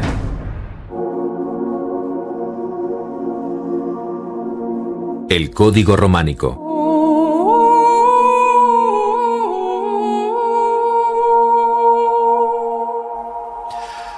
Continuamos en Ser Historia y en esta ocasión nuestra sección El Código Románico, como decía la voz de nuestro compañero Jorge Sánchez en la careta de estos próximos minutos, nos va a hacer viajar en esta ocasión junto con José María Sadia, nuestro compañero que nos atiende desde la cadena SER en Zamora, para descubrir ese románico que por desgracia en la actualidad lo encontramos en ruinas. José María, muchísimas gracias, bienvenido de nuevo a Ser Historia. Gracias por vosotros por dejarme hablar de esta pasión mía que es el románico. Una pasión que algún día nos explicarás cuál es la razón verdadera, porque tiene que haber algo oculto ahí, igual que el código que da nombre a tu sección. En esta ocasión lo vamos a focalizar. Hace unas semanas estábamos hablando de Cerezo del Río Tirón en Burgos y nos vamos a regresar a esta provincia, a Burgos, a Ortiguela en concreto, para visitar el monasterio de San Pedro de Arlanza, ¿no? Un monasterio creado entre los siglos X y XII a partir de un eremitorio que tiene una historia que por desgracia acaba en ruinas, ¿no? Como es el estado actual del monasterio. Así es, podríamos haber elegido muchos otros templos, iglesias y monasterios en ruinas, pero hemos querido seleccionar, yo creo que es la joya de la corona, un monumento importantísimo dentro de la península al que se le da muy poca importancia porque, como tú dices, Nacho, hoy se encuentra en ruinas. Y hacías bien en recordar el origen de San Pedro de Arlanza, en ese valle del río Arlanza, donde Gonzalo Fernández, padre de Fernán González, el primer conde independiente de Castilla, encontró varios eremitorios y se le ocurrió la idea de fundar un monasterio que adquirió una importancia extraordinaria a lo largo de los siglos. Es más, las donaciones por parte de Fernán González se fueron sucediendo a lo largo de las siguientes décadas y de hecho tanto Fernán González como doña Sancha, como su esposa, fueron enterrados allí hasta que hace poco más de un siglo se desenterraron y fueron llevados a Covarrubias, a la colegiata de Covarrubias, en vista del deterioro que había ido sufriendo el monasterio de San Pedro de Arlanza. lo decía al principio, ¿no? Ese eremitorio del siglo X, de comienzos del siglo X, del año 912, es la fuente de inspiración y de inicio de muchos de estos edificios, ¿no? Que luego a la postre se convertirían pues en grandes cenobios, en grandes monasterios, en grandes monumentos del románico. Así es, y cada vez que hablamos de una iglesia en un enclave natural privilegiado, siempre hay detrás un eremitorio, una cueva en la que los antiguos monjes o los monjes que precedieron a esa fundación encontraron la paz suficiente como para distraerse de aquello del mundanal ruido, ¿verdad? Y de poder llevar una vida más cerca de Dios, siempre y cuando, como es lógico en cada monasterio, hubiera agua fresca cerca del lugar. En este caso el río Arlanza pues pasa muy cerca del monasterio de San Pedro, que, como te decía, tiene una historia desdichada y la tiene junto a otros muchos monumentos, en este caso por las conocidas desamortizaciones, por la desamortización de Mendizábal en el siglo XIX. San Pedro de Arlanza sufrió una serie de desdichas, expolios, fuegos. Ahora que hablamos tanto de Notre Dame, pues el fuego fue el causante de gran parte de la desdicha de San Pedro de Arlanza, lo que no impidió que hoy la torre, los ábsides de las 3 naves y algunos otros elementos se puedan ver en el lugar del Valle de Arlanza, una visita que por supuesto recomendamos. Lo que no van a ver allí, Nacho, son la joya de la corona, que eran las pinturas de la Torre del Tesoro, que acabaron ciertamente en museos de aquí y de allá. Es lo que te iba a comentar, ¿no? Porque esa iglesia comienza en el año 1080, acaba en el siglo XII, y sabemos, por otras referencias que nos has hecho, y también un poco de cultura general, también hay que decirlo, que estas iglesias estaban todas pintadas, ¿no? Y en muchas ocasiones por el propio interior, ¿no? Estaban pintadas con vivos colores, con escenas que adoctrinaban o mostraban, bueno, pues lecciones de catecismo a los peregrinos o a los propios creyentes que iban allí a misa, y que hoy, como comentas, por desgracia, ha desaparecido todas esas pinturas. Sí, en el siglo XX, debido al deterioro, fíjate, en la sala capitular del monasterio, del propio monasterio, la segunda planta, el suelo, cedió, y quienes visitaron en aquellas fechas esa zona del monasterio de San Pedro pudieron observar unas pinturas maravillosas que cubrían a modo de frescos las paredes de la Torre del Tesoro. Posteriormente, y en época moderna, hay muchos pues diseñadores, historiadores que han intentado recrear cómo sería en el pasado esa Torre del Tesoro. Y yo te aseguro, Nacho, y seguramente que algunos de los que nos están escuchando han visto esas recreaciones virtuales que son auténticamente espectaculares. Lo que ocurrió entonces es que la familia propietaria del monasterio de San Pedro llamó la atención en los años 20-30 de las autoridades en materia de cultura, de bellas artes y de patrimonio, del deterioro que estaban sufriendo esas pinturas. Incluso hicieron una oferta de 10.000 pesetas a cambio de los frescos. Y Nacho, según las conversaciones que hemos mantenido en otros códigos románicos, ¿tú qué crees que ocurrió? Que se las llevaron, las vendieron. Bueno, pues en este caso fue particularmente curioso, porque la familia propietaria hizo esa oferta y puso una fecha como ultimátum. Esta fecha tenía un poco de trampa porque los propietarios sabían que esas 10.000 pesetas podían multiplicarse si se vendían al mejor postor, ¿verdad? Pues lo que hicieron es poner esa fecha conscientes de que seguramente las diferentes instituciones, la Academia de Historia, Bellas Artes, no se pondrían de acuerdo a tiempo, y al final la familia tendría la libertad de poder vender esas pinturas. Y eso es lo que ocurrió, que unos por otros, la casa por barrer, al final las pinturas fueron arrancadas y acabaron, por ejemplo, en una de las inauguraciones del Museo de los Claustros, porque Rockefeller, el promotor de los claustros de Nueva York, lo que hizo fue donar algunas de esas ilustraciones que se pueden observar hoy en el Museo de los Claustros. Pero el grueso de las pinturas quedaron en España. Y hoy, si visitamos el Museo Nacional de Arte de Cataluña y en una de sus salas descubrimos un gran grifo, este animal fantástico formado por un cuerpo de león y cabeza de águila, y junto a un árbol espectacular, sabremos por la ficha y por la cartela que pertenece a la colección de San Pedro de Arlanza, esa torre del tesoro que es auténticamente espectacular. Aparte de este tema mitológico del grifo, que es muy común también en el arte románico y luego posteriormente en el gótico, ¿qué otras escenas, qué otros temas podemos encontrar en las pinturas que había en San Pedro de Arlanza?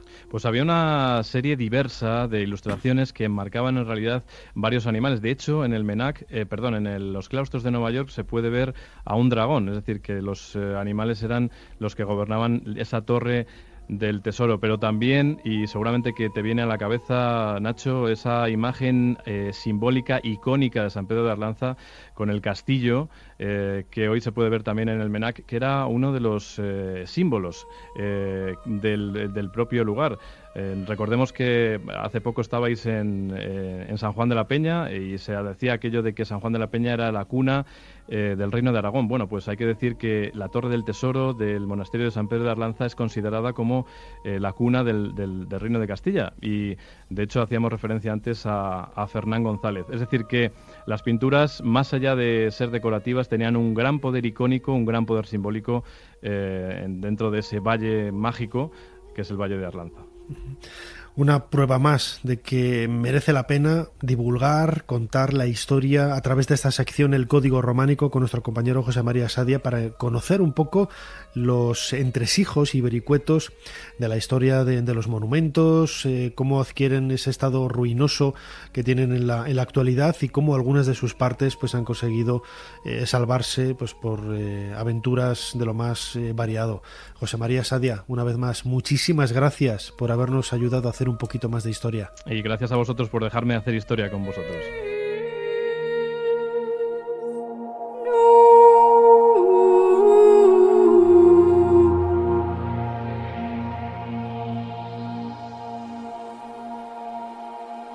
Amelia, ¿has visto ese? ¿El del avión verde? Creo que me acabo de enamorar. Me parece muy bien. Así mientras os besáis yo le podré robar el avión. ¿Montarte en una de esas cosas? Tú estás chiflada. ¿No te gustaría volar como un pájaro? Flotar sobre la nada, moverse en 3 dimensiones, tiene que ser muy emocionante. Ser Historia con Nacho Ares. Todo lo que quisiste saber de la historia, la madrugada del sábado al domingo en la cadena SER. Cambiamos de registro a nuestro programa, seguimos en Ser Historia y los próximos minutos los vamos a dedicar de la mano de nuestro compañero Jonathan Gil Muñoz para descubrir un nuevo personaje de leyenda. Infancia muy grata, muy bonita, porque vivíamos en un chalet, una casa con un gran jardín y detrás había una bolera y esto era una casa muy grande. Y entonces mi padre era registrador de la propiedad. Bueno, mi padre era registrador de la propiedad de Torrelavega, que está a 25 kilómetros de Santander. Y yo, aunque nací en Casturdiales, porque mi padre estaba registrado en la propiedad cuando nací en Casturdiales. En esta ocasión vamos a viajar a la Segunda Guerra Mundial y lo vamos a hacer junto con Marina Vega de la Iglesia. En muchas ocasiones hemos pensado que el papel de los españoles en la Segunda Guerra Mundial estaba más del lado de las víctimas, es decir, de aquellos que fueron represaliados en los campos de concentración nazi por pertenecer a la República. Sin embargo, también hubo personajes, hubo protagonistas del lado republicano que pudieron contrarrestar la acción belicosa de la Alemania nazi, participando en la resistencia, en este caso la resistencia francesa. Es el caso de Marina Vega de la Iglesia, a quien escuchábamos en un fragmento de una entrevista realizada en el año 2008 por el Archivo Digital de la Guerra Civil Española y de la dictadura de Franco, un proyecto de investigación estadounidense en el que han participado Andrea Davis y Scott Bowman. La entrevista entera la podemos escuchar en YouTube, en Internet, pero Jonathan Hill nos va a traer el perfil biográfico menos conocido de este auténtico personaje de leyenda.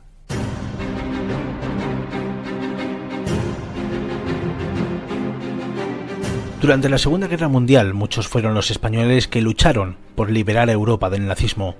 Se trata de un capítulo de la historia todavía muy poco divulgado, compuesto por cientos y cientos de nombres, entre los que está el de Marina Vega de la Iglesia. Esta cántabra, nacida en la localidad de Torrelavega en 1923, fue espía de la resistencia francesa durante la Segunda Guerra Mundial y posteriormente cazanazis. La vida de Marina Vega cambió radicalmente con el estallido de la Guerra Civil Española, momento en el que sus padres, la enviaron a París a casa de unos amigos. Tras la contienda, su padre, que había sido director de prisiones durante la República, fue condenado a 16 años de cárcel por ser masón. Su madre, que como su padre fue empleada del gobierno republicano, escapó de la injusticia franquista, viviendo escondida para evitar ser represaliada. Con la Segunda Guerra Mundial, la familia que acogía a Marina Vega decidió marcharse a México. Ella, en cambio, tomó un tren camino de España con el sueño de reunirse con sus padres.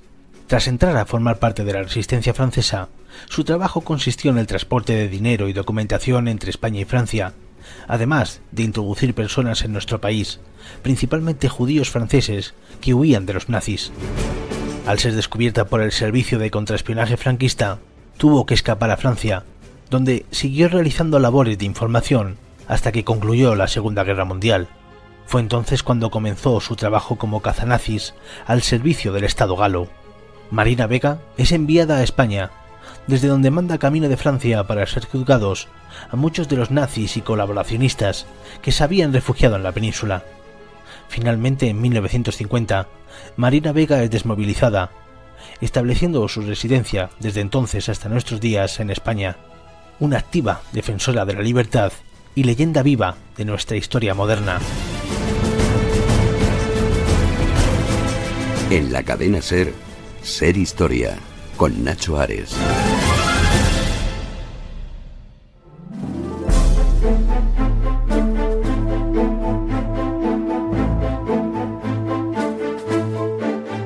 Hasta aquí esta primera hora y media de Ser Historia. Recordad que después de las noticias que están a punto de entrar, las noticias de las 3 de la mañana a las 2 en la Comunidad Canaria, todavía tenemos un último bloque de prácticamente 25 minutos hasta las 3 y media, en donde, como siempre, intentaremos hacer un poquito más de historia. Hasta ahora.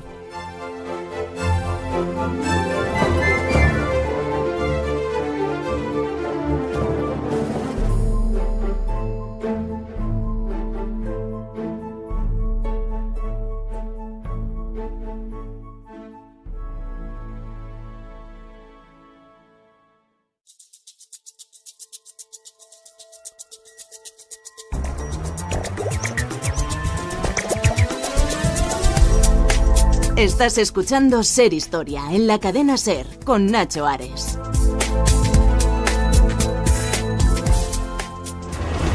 El 6 de junio de 1944, 34.000 soldados estadounidenses embarcaron en una misión fatídica.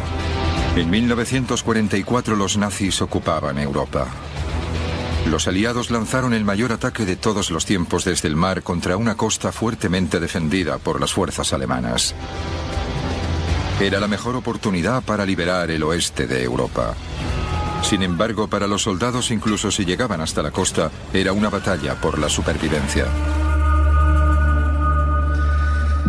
Estamos a punto de celebrar, yo creo que uno de los momentos más apasionantes de la historia. Es cierto que es un momento convulso, muy oscuro también, pero también vertió cierto halo de luz, ¿no?, para poder comenzar el inicio de esa patada que se dio en el trasero al nazismo a mediados de la década de los 40, y con ello el final de la Segunda Guerra Mundial. El 6 de junio del año 1944, como escuchábamos en este fragmento de un documental de Discovery Max, se llevó a cabo uno de los mayores desembarcos de la historia de la humanidad, de las que se tiene registro histórico. Fue el desembarco de Normandía. Vamos a celebrar ahora 75 aniversario de lo que sucedió en esas playas francesas de Normandía, con los primeros rayos de sol prácticamente de ese día 6 de junio del año 1944. Siempre se habla a través del cine, a través de la televisión, de esos documentales, como acabamos de escuchar del Discovery Max, del momento más terrible, ¿no? Recreaciones que hay de esos primeros cañonazos contra los soldados americanos que desembarcaban, cómo perdían miembros, brazos, piernas, otros morían al instante. Sin embargo, hay infinidad de aspectos que lo convierten en definitiva en lo que fue, ¿no? Un momento protagonizado por el hombre, por el ser humano, y que nos hace, con el paso de los años, 75 años, incluso esbozar una sonrisa, ¿no? Una sonrisa, porque son, como la propia definición de la historia, el relato de los hechos protagonizados por el ser humano, ¿no? Por el hombre y por la mujer, que siempre tiene esos dos lados, ¿no? El lado más terrible, el lado más plano, que es el simple relato del hecho, incluso también, como vamos a contar, el relato más cómico. Algunos de estos aspectos cómicos o anecdóticos, no todo el libro va de ello, pero es el contenido del volumen que tengo en mis manos, Lo que nunca te han contado del día D, publicado por Principal de los Libros, cuyos dos autores ya comparten con nosotros micrófono aquí en este lado de la nave histórica. Está Manuel Pérez Villatoro. Manuel, bienvenido a Ser Historia. Hola, muy buenas. Y al otro lado de esa nave del tiempo está en Barcelona Pere Cardona. Pere, bienvenido a Ser Historia. ¿Qué tal, Nacho? Muchas gracias. La primera pregunta se la voy a lanzar a Manuel, que lo tengo aquí a mi derecha. Quizá una de las operaciones secretas más complicadas de la historia, pero como siempre la realidad supera la ficción. Si salió bien fue de chiripa, porque hubo infinidad de contratiempos, inconvenientes que pudieron haberlo abocado al desastre, ¿no? Y ese elemento humano, ¿no? Pues es lo que hizo poder solventar, superar esos obstáculos, ¿no? que se iban presentando ese día D, ¿no es así? Efectivamente, el día D, la verdad es que se pudo ir al garete por varias causas. Una de ellas, pues la narramos en el libro, es incluso un perro que por casualidades de la vida, pues digamos que su dueña, que era una de las espías que estaba intentando engañar a los alemanes para que se creyeran que el desembarco se iba a hacer por otro lado, pues tuvo el enfado, se enfadó porque su perro amado no estaba con ella y los servicios secretos no la habían hecho llegar a su casa. Al final, incluso los servicios secretos temieron porque decían que podía desvelar en cualquier momento del mismo enfado que tenía dónde iba a ser la zona del desembarco a los alemanes. Es curioso, Pere, ¿no? Porque ¿por qué se eligió Normandía? Porque se barajaron otros lugares, ¿no? Y también se intentó despistar al enemigo, a los alemanes, a los nazis, intentándoles, focalizar ese despiste en otros lugares, ¿no? Sí, a ver, en un principio se barajaron muchos sitios, se barajó la costa sur francesa, se barajó el Golfo de Vizcaya, se barajaron incluso lugares tan disparatados o tan remotos como pudiera ser Dinamarca, a la que, por cierto, hicieron creer a Hitler que el desembarco o parte del desembarco podía suceder por aquella zona, pero finalmente se decidieron por la zona de Normandía por su proximidad a Inglaterra, ¿no? Ten en cuenta que Inglaterra durante los últimos tiempos se había convertido en un gigantesco almacén, no solo de hombres sino de material, y claro, a la hora de hacer el contraataque europeo, pues era muchísimo más sencillo y factible traspasar a toda esta cantidad ingente de personal y de material desde Inglaterra que desde cualquier otro lugar, ¿no? ¿Cuántos soldados participaron, Pere, en este desembarco? Mira, en el desembarco de Normandía se calcula, a ver, hay un baile de cifras también, como podéis entender, porque claro, no son cifras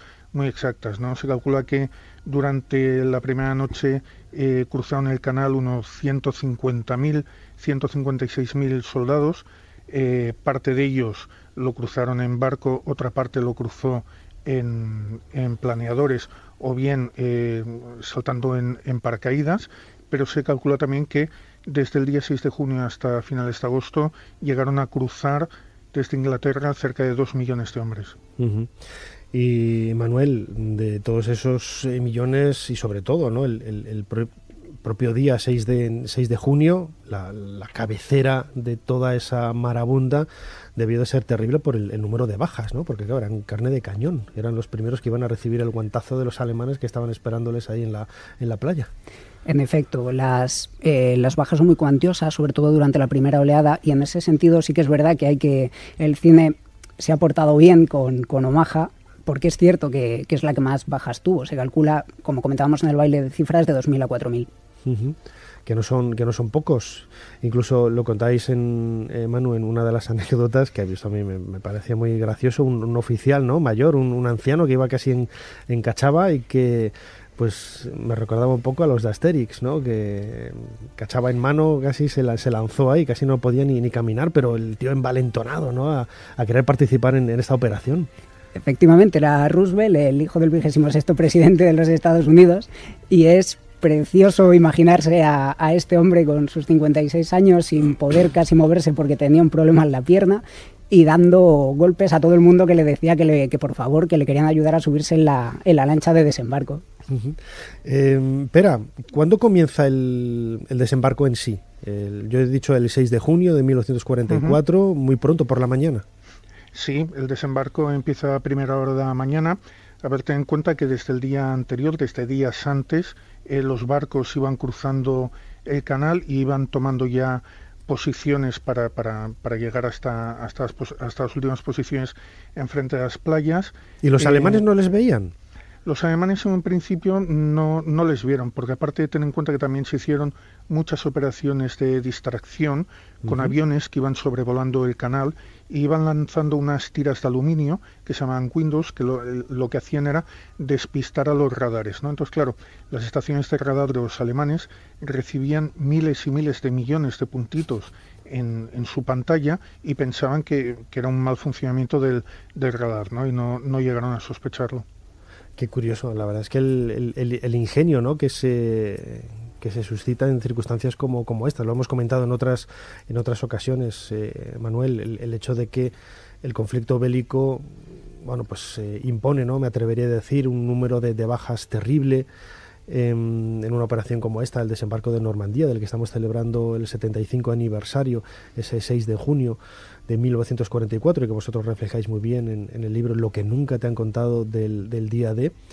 Muchos de esos elementos de la vida cotidiana de los soldados en aquella época se han convertido, pues, en cotidianos para nosotros, ¿no? Desde la alimentación, desde los tejidos para los uniformes, etcétera. Todo ello, claro, estamos en el día D. Tiene también ese halo de romanticismo, ¿no? Esa operación secreta, el día D. ¿Cuál es el día D, no? ¿Quién fue el diseñador de todo este proyecto que se le ocurrió el nombre del día D, ese nombre clave para llamar a esta operación? Pues la verdad es que el mayor responsable es, se puede decir, Eisenhower. De hecho, es el que desde el primer momento adquiere la importancia. Él es la cabeza visible de todo este desembarco y hasta tal punto era responsable que el mismo día 6 de junio, cuando despide a los soldados, lleva en su bolsillo una nota en la que casi pide disculpas porque haya habido un problema y porque haya tenido que retirar a las tropas. Esa nota de, por si acaso, lo que nos dice es: yo soy el máximo responsable del desembarco en Normandía. La verdad es que la idea que nos ha llegado, lo decías ahora, Manuel, el cine ha sido más o menos fiel a la historia que se ha recreado en el séptimo arte de este desembarco de Normandía. Bueno, podríamos decir que ha sido fiel en algunas cosas y en otras cosas no tanto. Igual que en Omaha, por ejemplo, El Salvador Soldado Ryan ha descrito muy bien cómo fue el asedio a Omaha. La película, por ejemplo, 12 del Patíbulo trajo mucha controversia en su momento con el propio líder de la unidad que históricamente era el protagonista. El 6 de junio de 1944 se confirmaron las sospechas de Rommel. Los hombres que miraban desde el fortín debieron de sentir una mezcla de miedo y emoción. Emergiendo por el horizonte, se aproximaba una gran flota. Las 7:05. Había pasado más de media hora desde el comienzo de la mayor invasión anfibia de la historia. Desde las nuevas fortificaciones reforzadas, Franz Gockel disparaba tan rápido como le permitía su arma. No sabía cuántos hombres había matado hasta que los cuerpos empezaron a ser arrastrados a la playa. Era el día D y la muerte se decidía en un combate de ingenio.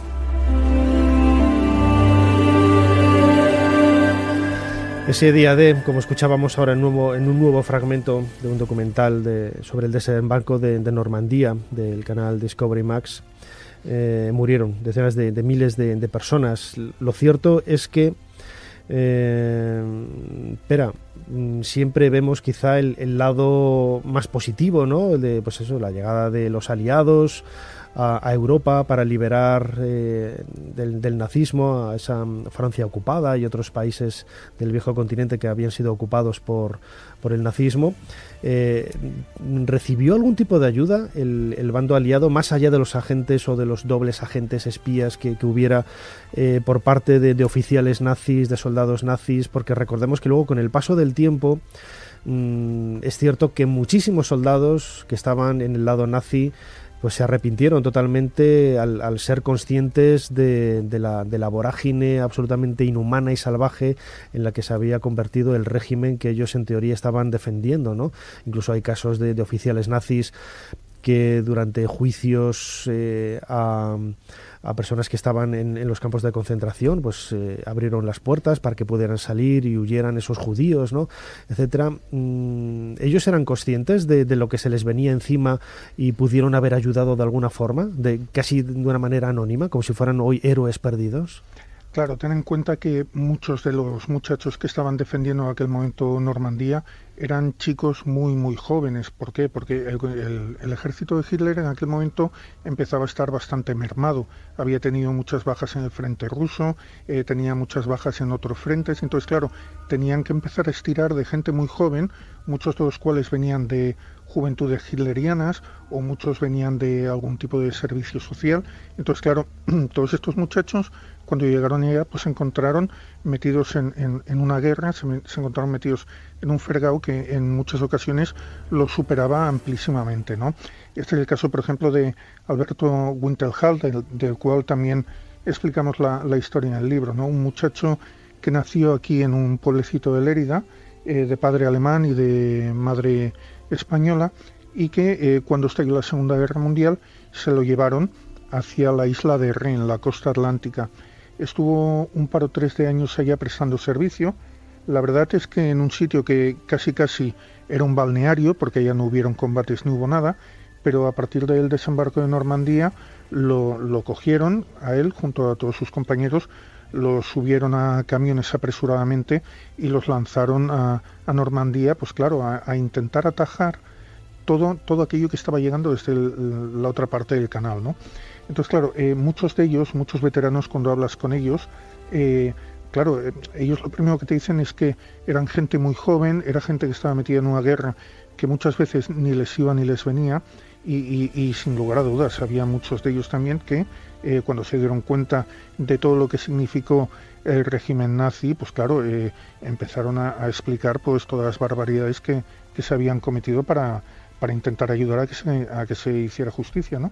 Yo recuerdo, por ejemplo, lo he comentado en otras ocasiones aquí, C.V. Ceram, el autor de un libro que seguramente conocéis, Dioses, tumbas y sabios. Él era periodista, era filonazi, él escribió muchos de los discursos que leían los oficiales y los oligarcas nazis antes de la Segunda Guerra Mundial, y él nunca imaginó que aquello iba a desembocar en lo que fue, ¿no? Y fue el primero luego en reconocer su error cuando estuvo hecho prisionero por los aliados, que fue cuando leyó esos primeros libros de historia de la arqueología y se apasionó por todo ello, y luego, bueno, fundó Der Spiegel en Alemania, y luego se fue a Estados Unidos, y donde estuvo viviendo y luchando siempre contra el nazismo y la persecución de esos oficiales que tanto le habían engañado, no solamente a él, sino a muchísimos otros, ¿no?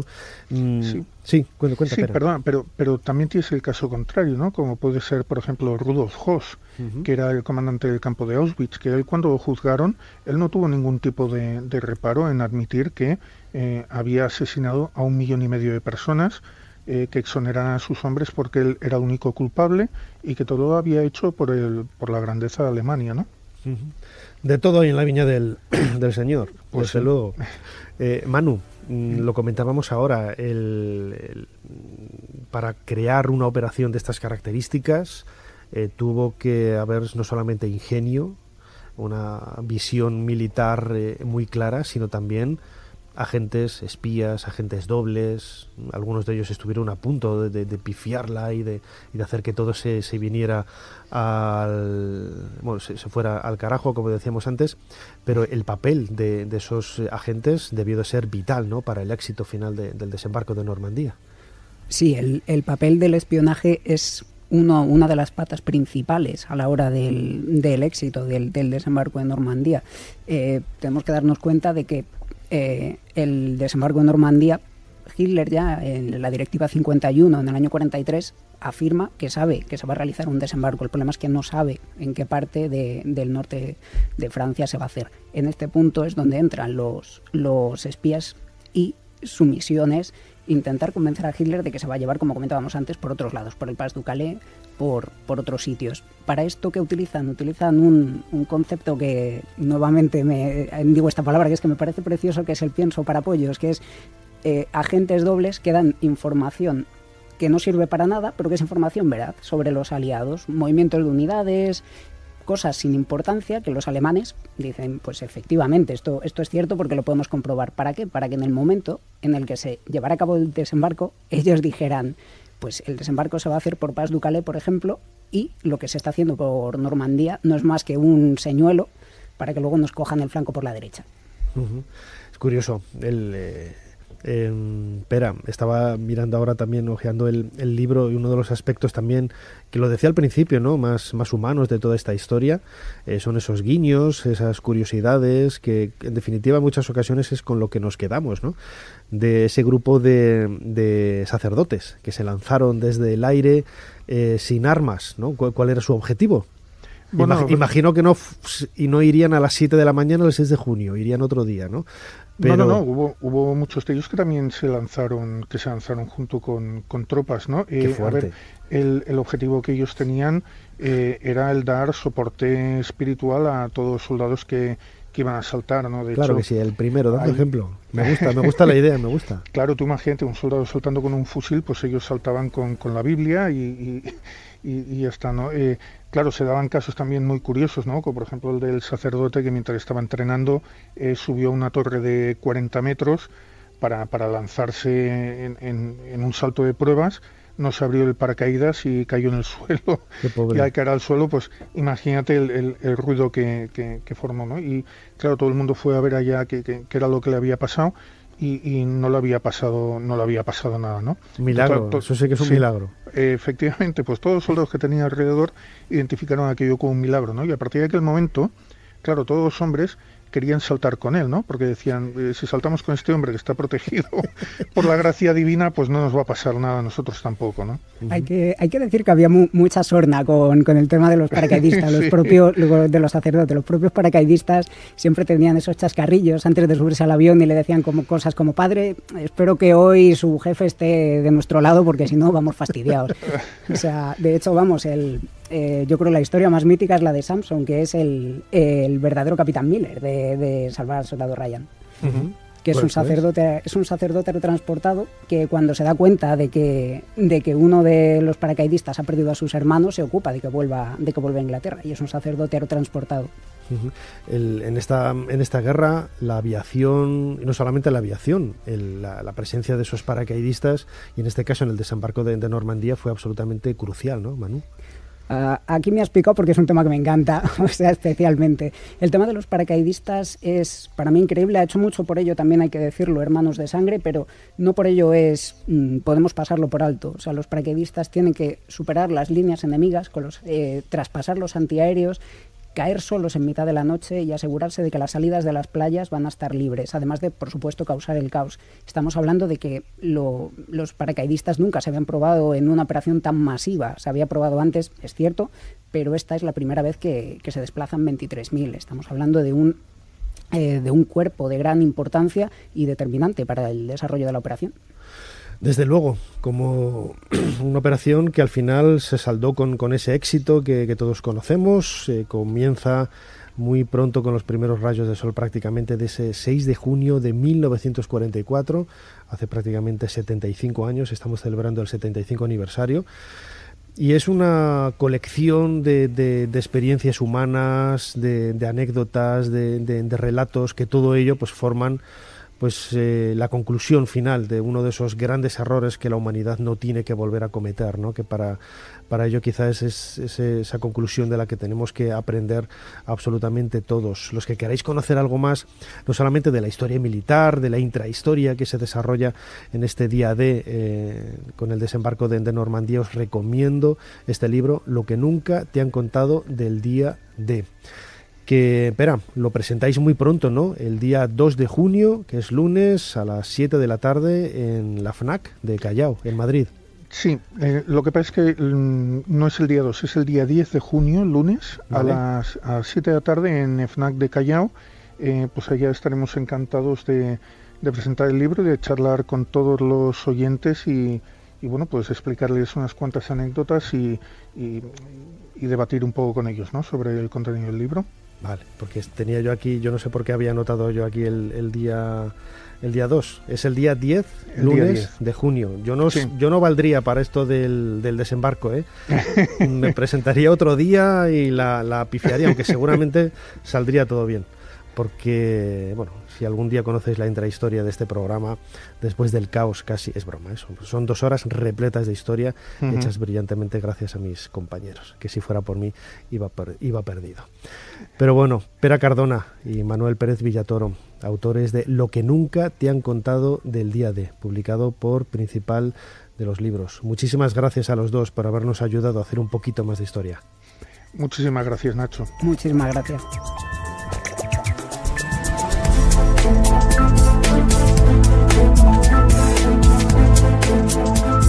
Nos comen las señales horarias, solo nos queda despedirnos. En nombre de todo el equipo que hace Ser Historia semana a semana, muchísimas gracias por estar allí.